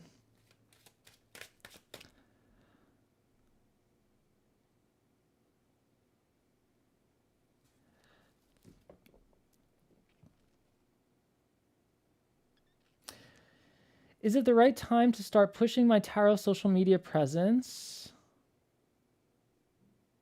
after some false starts and family issues holding me back? It's always the right time to start. Yes, it's always the right time to start. Two of Wands. See how the reading comes before the card? It's always the right time to start. And if it's not the right time to start, you won't be able to start. It's always the right time to start. Shar, just moved to a new state, not by choice. I'm not really feeling it. Will it feel like home soon? Great question, Shar. Okay, let's see what we got. All right, Seven of Cups. All right, so we're still looking for the comfy associations. Five of Swords. This is showing me no right now. Let's see if things lighten up. All right, Shar, what I'm getting for you right now. At this time, the Seven of Cups, Five of Swords, this is like, it's you're not finding your people, you're not finding the value. So value is like, it has to have some sort of value. Where you go in this new place has to have some sort of value to you. Is it value in terms of your social network and your community? Is it how it makes you feel? Is it what you do for work and brings you your resources and your sustainability? It has to bring you something. And I don't see anything really bringing you anything except Hierophant may be something spiritual. So sometimes we're in locations just because we need to be there to learn something new on our next spiritual path. So I don't know what it is, but look for spiritual spaces, common interest spaces. You know, Hierophant could be church. It could be a spiritual group. It could be a tarot meetup. It could be some kind of meetup is you'll find that will make at least your stay worth it for while you're there.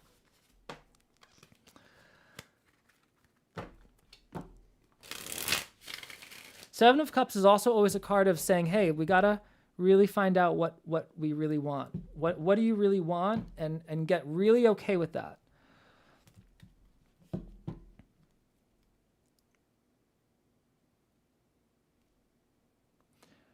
Sign up for what?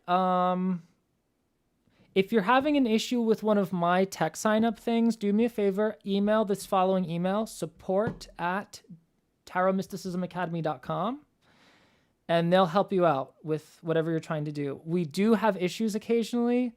Unfortunately, the Pleiadian space penguins come in and like to mess things up sometimes. What is in the immediate near future for me job-wise? Okay, immediate near future.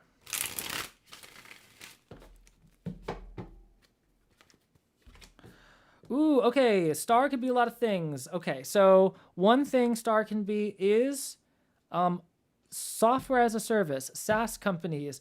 Technology is big with the star. Working with large groups of people. Could be potentially event planning. Could be social media. Could be marketing, but could also be energy healing and self-care in some way. Spa, helping people feel good. Yeah, those are usually what's going on with the star. So that's kind of the top level of the reading. But the deep level here, if we go a little further in, we're looking at finding something that you genuinely feel so good about that it feels natural to you.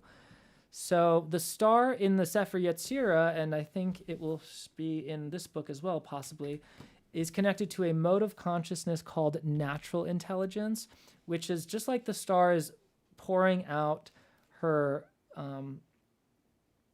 water in both the pool and the land. She's releasing everything. Everything's just falling into gravity naturally. It's a total release. So it's a kind of a find yourself moment, and it's happening soon. Star is also a card of vulnerability and being seen. So be okay being seen, whatever that is. If it's social media, if it's marketing, if it's interviews, if it's networking, be seen, be seen, be seen. No one's going to judge you. Everybody only judges. Well, they will judge you, but they're only ever judging themselves.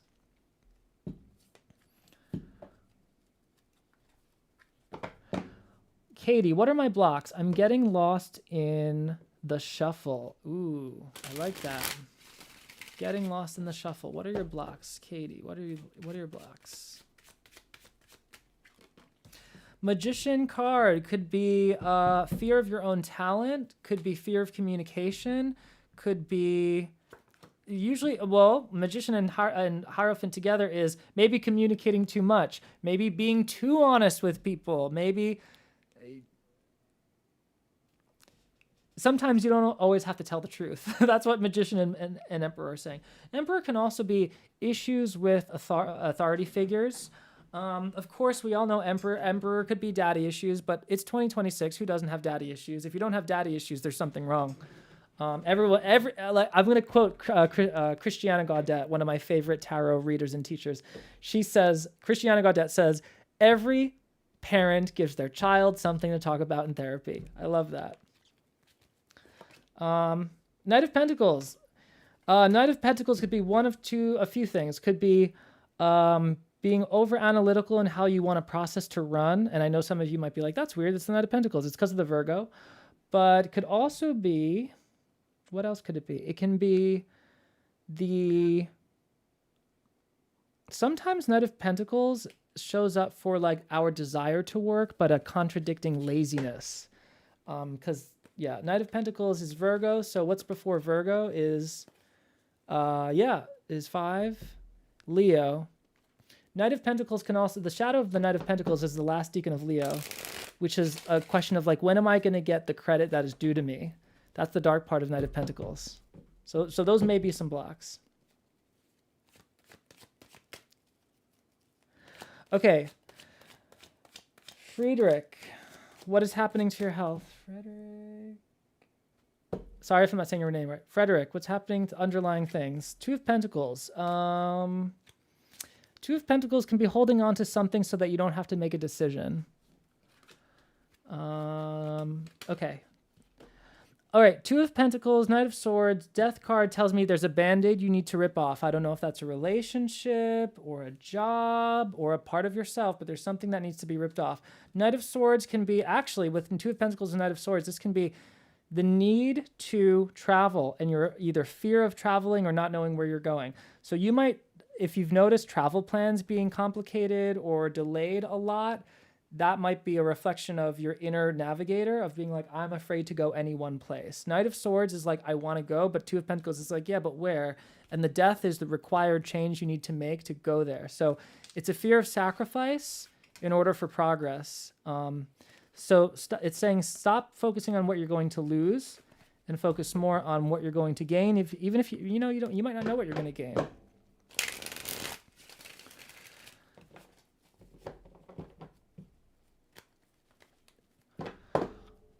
Okay. Amber Lee, you're in a legal battle. You want to know if things will go the way that you deserve.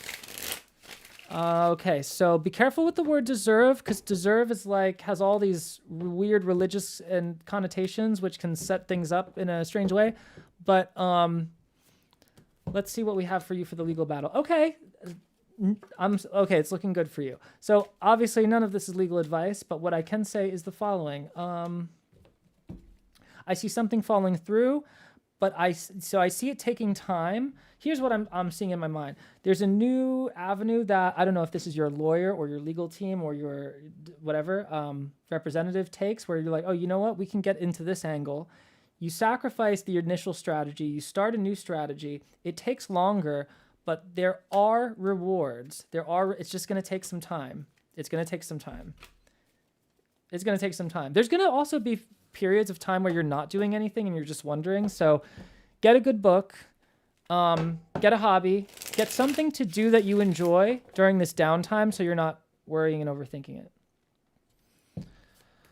Haley, let's go to an IG person. Will love come into my life? Michelle, love is your life. The relationship between your body, your sensations, your thoughts, and how all of this is connected with everything else. Literally, you cannot find where one begins and the other ends. That is love. And that's the Magician. Do you see how the answer was before the card that I just randomly pulled? The Magician is that. It's the hyperconnectivity of every little thing with every other little thing. It's the logos. It's the, every atom, every thought, sensation. There's nowhere it begins and ends. So you are love. Okay, now I know that's not a satisfying answer, right? But it's the truth. Okay, Hermit card and Three of Swords is saying you have to love to receive love. Hermit card is saying if you haven't found love, and I assume you're talking about romantic love, It's out of choice. Three of Swords is saying you haven't let go of a past relationship, fear, guilt, or something from the past. So Three of Swords can be either abandonment wounds, or it could be grief. Maybe somebody passed away, and they're all allowed. I'm not trying to put you in the hot seat. There's no judgment. All those emotions are important. You have to let yourself feel the Three of Swords. So if you're like Tarot Mysticism Visual Primer, pull open the Three of Swords right here. Work with this, receiving or understanding conflict and the results of the ego, the illusion of mortality. Work with the Three of Swords for a bit. Really feel that pain in yourself. Let yourself feel it. That's the best way out is through. Just feel the thing. And then once you feel it, it will be less powerful. And then you'll be less afraid of love and more likely to attract love. From what I'm seeing right now. Will I find... Okay, I did that one. Should I be with the love of my life or leave him? Okay. Page of Pentacles is showing you're staying. Chariot is showing you're staying. I'd give it time. I'd give it time. Five of Pentacles. Okay, I'd give it time. I think you might eventually leave this person, but there's something more for you to enjoy together. I don't think the path is over yet for you. Mira, do I need to give up the business I started a couple years ago or push through and hope it gets better? All right, Mira.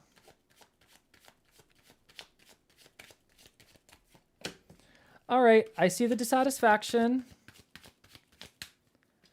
Let's do this one. Let's do this one. All right. Okay, here's the thing. I see the business working out, but not in the way that you initially thought. I don't see that you're hitting the targets you wanted. Four of Cups is showing me the dissatisfaction, but here's what the interesting thing is. We have the Emperor, we have the Four of Swords, we have the Hierophant. So we have two fours, which is very much stability. We have three fours, lots of stability. So my question is, what is the stability that you're refusing to see? I'm not saying you have to keep the business or not do or throw it away or whatever, but there's a stability that you're not recognizing. Maybe the business helped you achieve a level of authority or notoriety, or maybe it helped you achieve a level of self-control, which is also big with the Emperor, or maybe it helped teach you a set of skills, but there's a stability in an area of your life that the business is leading to. Now, I don't see the big bucks here, so I don't know. I would keep it. Oh, there we are. There it is. There's the Four of Pentacles. I would keep it. Give it at least another 6 months. Starting a business is the hardest thing ever. The first year is always the hardest. But there's Four of Pentacles is right there. The money's coming. It's going to take some time, but there's a lot of things. There's investments that are not monetary, that are even more valuable, that you've already gained, whether that's knowledge, experience, patience. There's lots of good stuff there. Is it the right time for me to apply for the academy? Ooh, good question. That is a great question.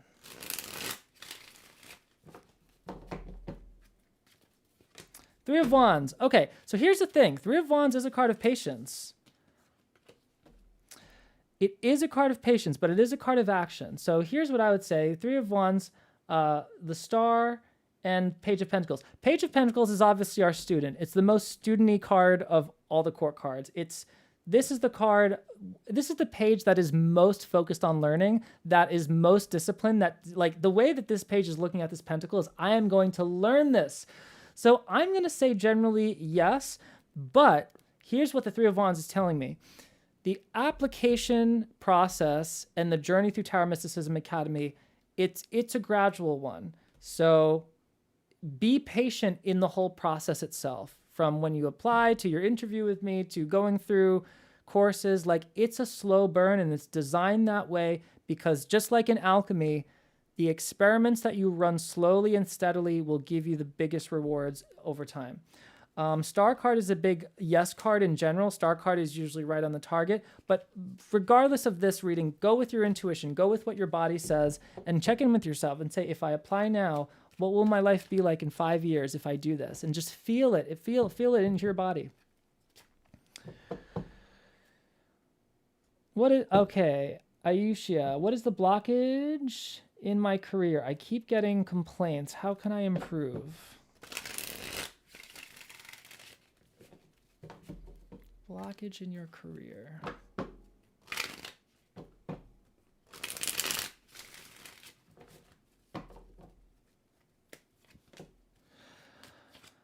This is interesting. Maybe you might be overgiving, oversharing. There's a balance. Not everybody needs everything all at once. I don't know if you're overgiving to your coworkers or the clients of the business, the customers, but there needs to be a balance of exchange. Could also be monetarily exchanged. It could be like, there could be Six of Pentacles could also be the unconscious sense of, I'm not being paid a lot, therefore I'm not going to give this level of effort, which is good to be aware of.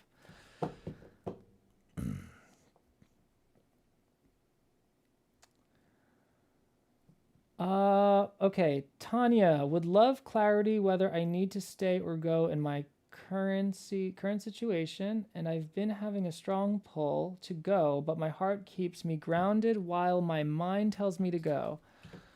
This is an interesting thing because we're taught to always follow our heart, but the heart is something that is different depending on who you ask. Ten of Wands, it shows me there's responsibilities keeping you kind of stuck. We got a lot of Saturn in these two cards. So, it's telling me it's not the time to go because you're still dealing with something or feeling responsible for something or in service of something, family, friends, responsibilities that you're just not ready to let go of yet. So, and that's okay. Saturn is the slowest moving planet, visually speaking, so it's all right. Why is it that I have a hard time with confidence? I'm going to do this one, and then I'm going to do one more after this. This is a good question. I know, and by the way, if you guys don't know, when I do the reading is also for the whole group.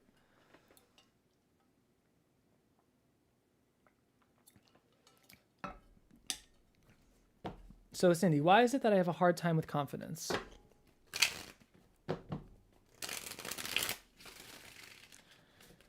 I have an answer for you, but I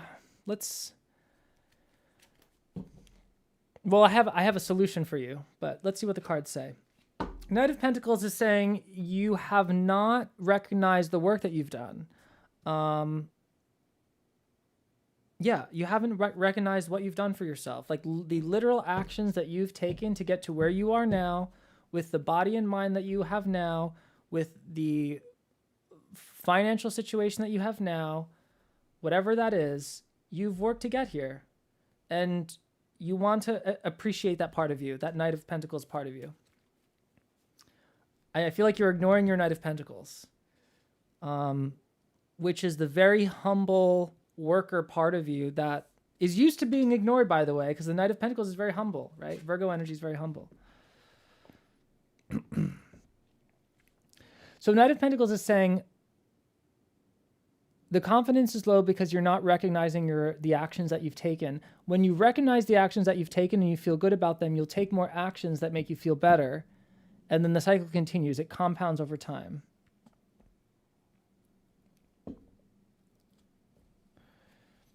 Where's my tarot reading ability going to take me?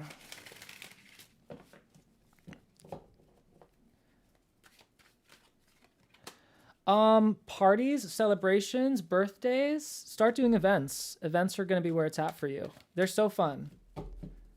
They're so fun. Yeah, events, parties.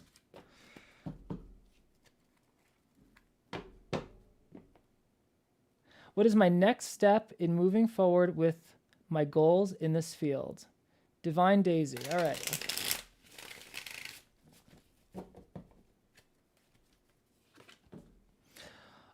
Next step is, okay. Big honest conversation with yourself about which things you're ready to let go of and sacrifice. Two of Pentacles is difficult choices that you're making. This is the Queen of Swords is either somebody in your life, could be a mentor, could be a family member, could be a partner, but is also an aspect of you that's saying, hey, we need to be honest with ourselves and make this difficult choice. And it's not an easy choice, but it's an important one. And not everything that you value in life is going to continue with you into the next stage.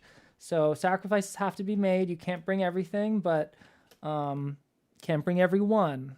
Can't bring everyone. I could see some honesty coming through about a relationship or whether it's a professional or personal relationship, and you're going to have to let some things go and people go. Are there any big changes coming to this year to my life? Any big changes? Hangman is saying actually, it's kind of telling me you're kind of staying where you are for a bit. So the changes will have to be internal, because the Hangman is saying, you're kind of where you are for right now. And I hate saying that, because I'm not saying that this has to be this way. You can make the changes. But Page of Cups, Hangman, two big watery cards. Hangman is the most watery card of all the tarot cards. Introspection, journaling, self-work, therapy. Everybody needs a therapist once a week. I don't care who you are. Everybody needs a coach or a therapist or something once a week. Once a week. Just make it if you can. I know it's not easy. I know it can be expensive. Find a way if you can do it. If you can't do it, find a group of people. You need a support system once a week to do that inner work, whatever that is. If you can't do it with somebody else, at least do it every day with yourself. Journaling, introspecting, tarot, doing the work. So the big changes for you are going to be internal this year.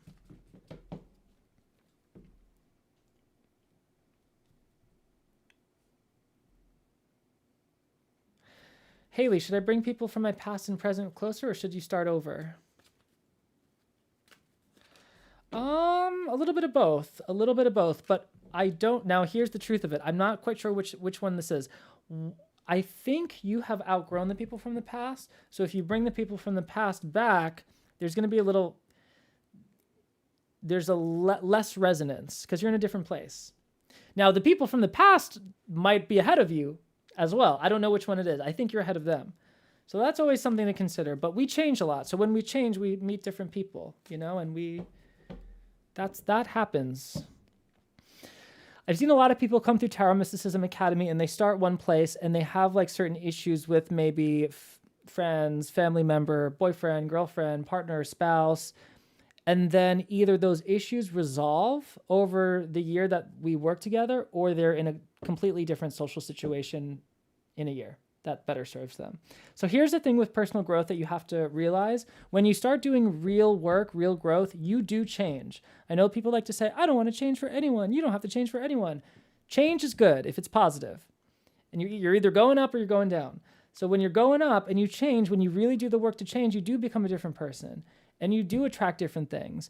And when you go to people that have not changed, it's not going to feel good. It's going to feel weird. And for people like you and me, mystical misfits, we have a tendency to make ourselves wrong. So when you bring friends and people from the past that you've moved on from or you've grown beyond, you will think there's something wrong with you when you're with them, when in reality, you've just expanded beyond them and you're frustrated that you're not connecting with them.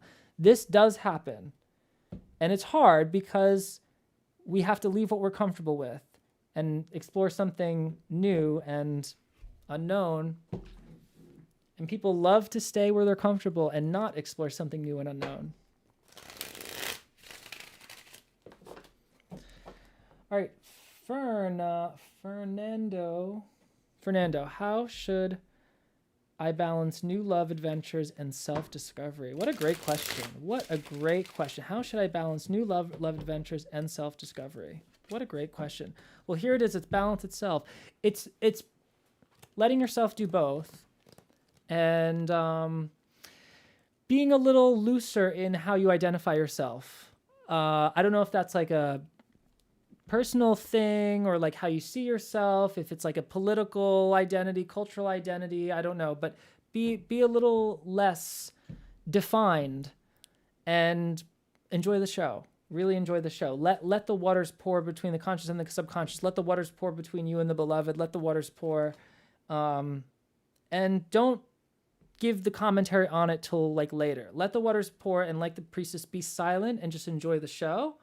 Not being in an identity, and it will do a lot of fun things. Ooh, I love this question. How do I shift my relationship with money? Oh boy, I love this question. Lots of people in the spiritual world have a lot of issues with money. I did too. I had a lot of issues with money. How do you shift your let me just make sure I have the question right. How do you shift your relationship with money? Well, number one is you stop being afraid of it and you stop judging it.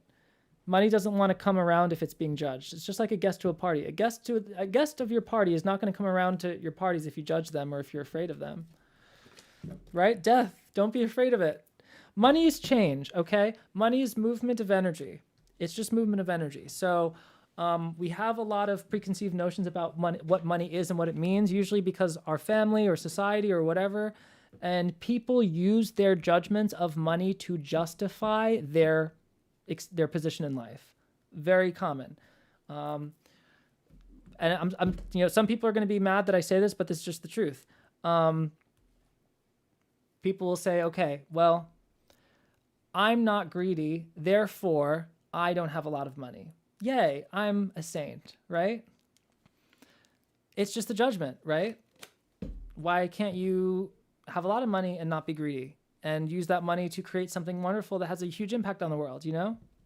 I'm not saying that there's not greedy people with a lot of money. I'm just saying the judgments keep you in place. They keep you stuck. When you have less judgment about money and what it can do, it opens things up. Now, death is a card of liquidation.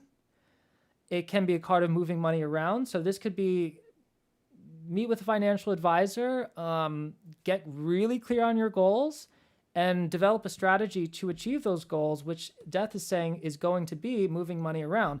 Death card is Scorpio, and Scorpio is a sign of other people's money, inheritance, and the movement of money, especially internationally. So it might be rebalancing your portfolio or re-strategizing your retirement plan or something like that.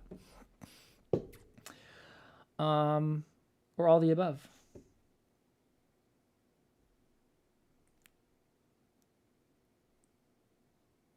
I think somebody asked, will Joe's book be a bestseller? Eight of Swords. Oh my God. Possibly not. That's okay, as long as it exists.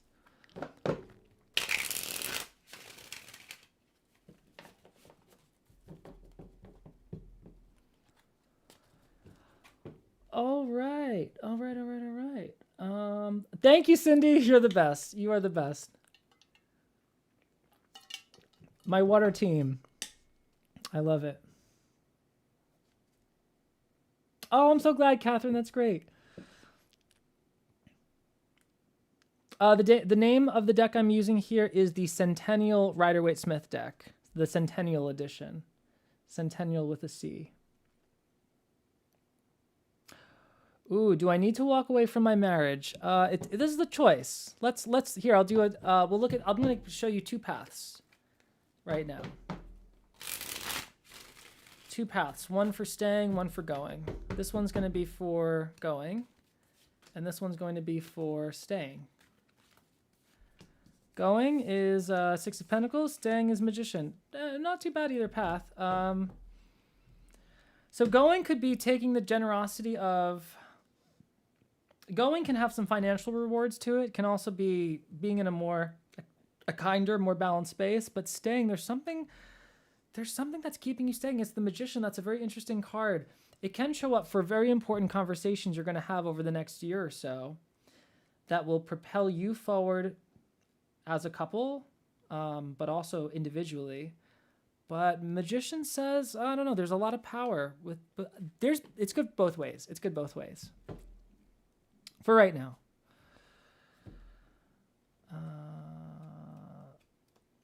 Oh, thank you so much, Patty. Should I soon go to India earlier than planned and do an intense Hindi course? Ooh.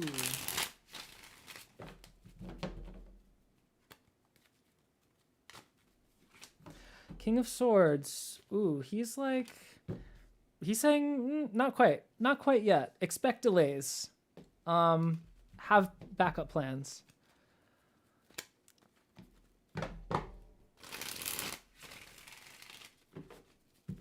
Let's do one last card for the group. Seven of Wands. Be yourself. Wear two different shoes at the same time. Ever notice that the Seven of Wands has one shoe that's different than the other? Be yourself. Be your damn self. Be more yourself today than you were yesterday, even if it goes against the status quo, even if it goes against the norm. Just be yourself. It might not be comfortable to do so in the beginning because a lot of us have been used to being everyone but ourselves. But when you start being yourself more and more, the universe says, oh, you want to be yourself? Here's more evidence of why you should do that. And then life gets really fun. So just a quick overview. Huge thank you to you guys, to all of you guys who are supporting me, supporting my work, who are buying Tarot Mysticism Visual Primer. I created this book really for my students and for my subscribers who have followed my free content. That's what this exists for. So if you haven't yet, you can order today. Today it's as low as the price I can make it. It's $35 on Amazon, actually $30 on Amazon. After today, I'm increasing the price. This is a special price just for you guys, so you can get it at a steal. This is going to be a great guide for you in the esoteric tarot for my students, a really great reference guide for all the advanced tarot. And actually, we're going to teach you how to use this material in the Tarot Mysticism Academy, like what do you actually do with it.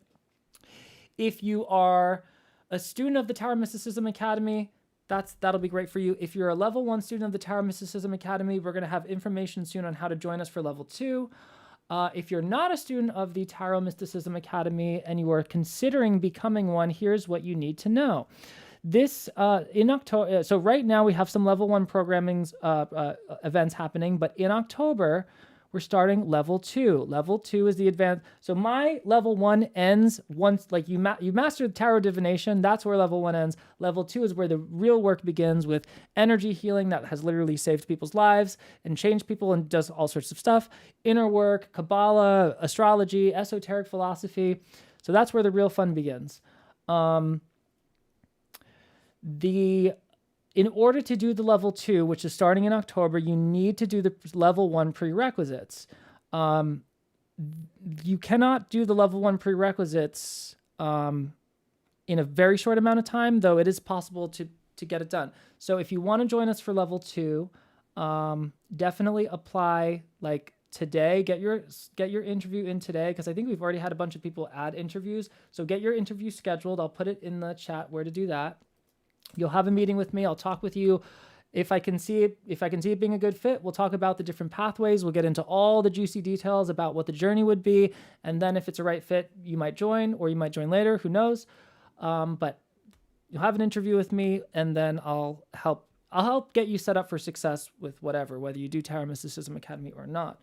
But if you want to do the advanced work in level 2, you will need to join soon so you can catch up with all the prerequisite material in level 1.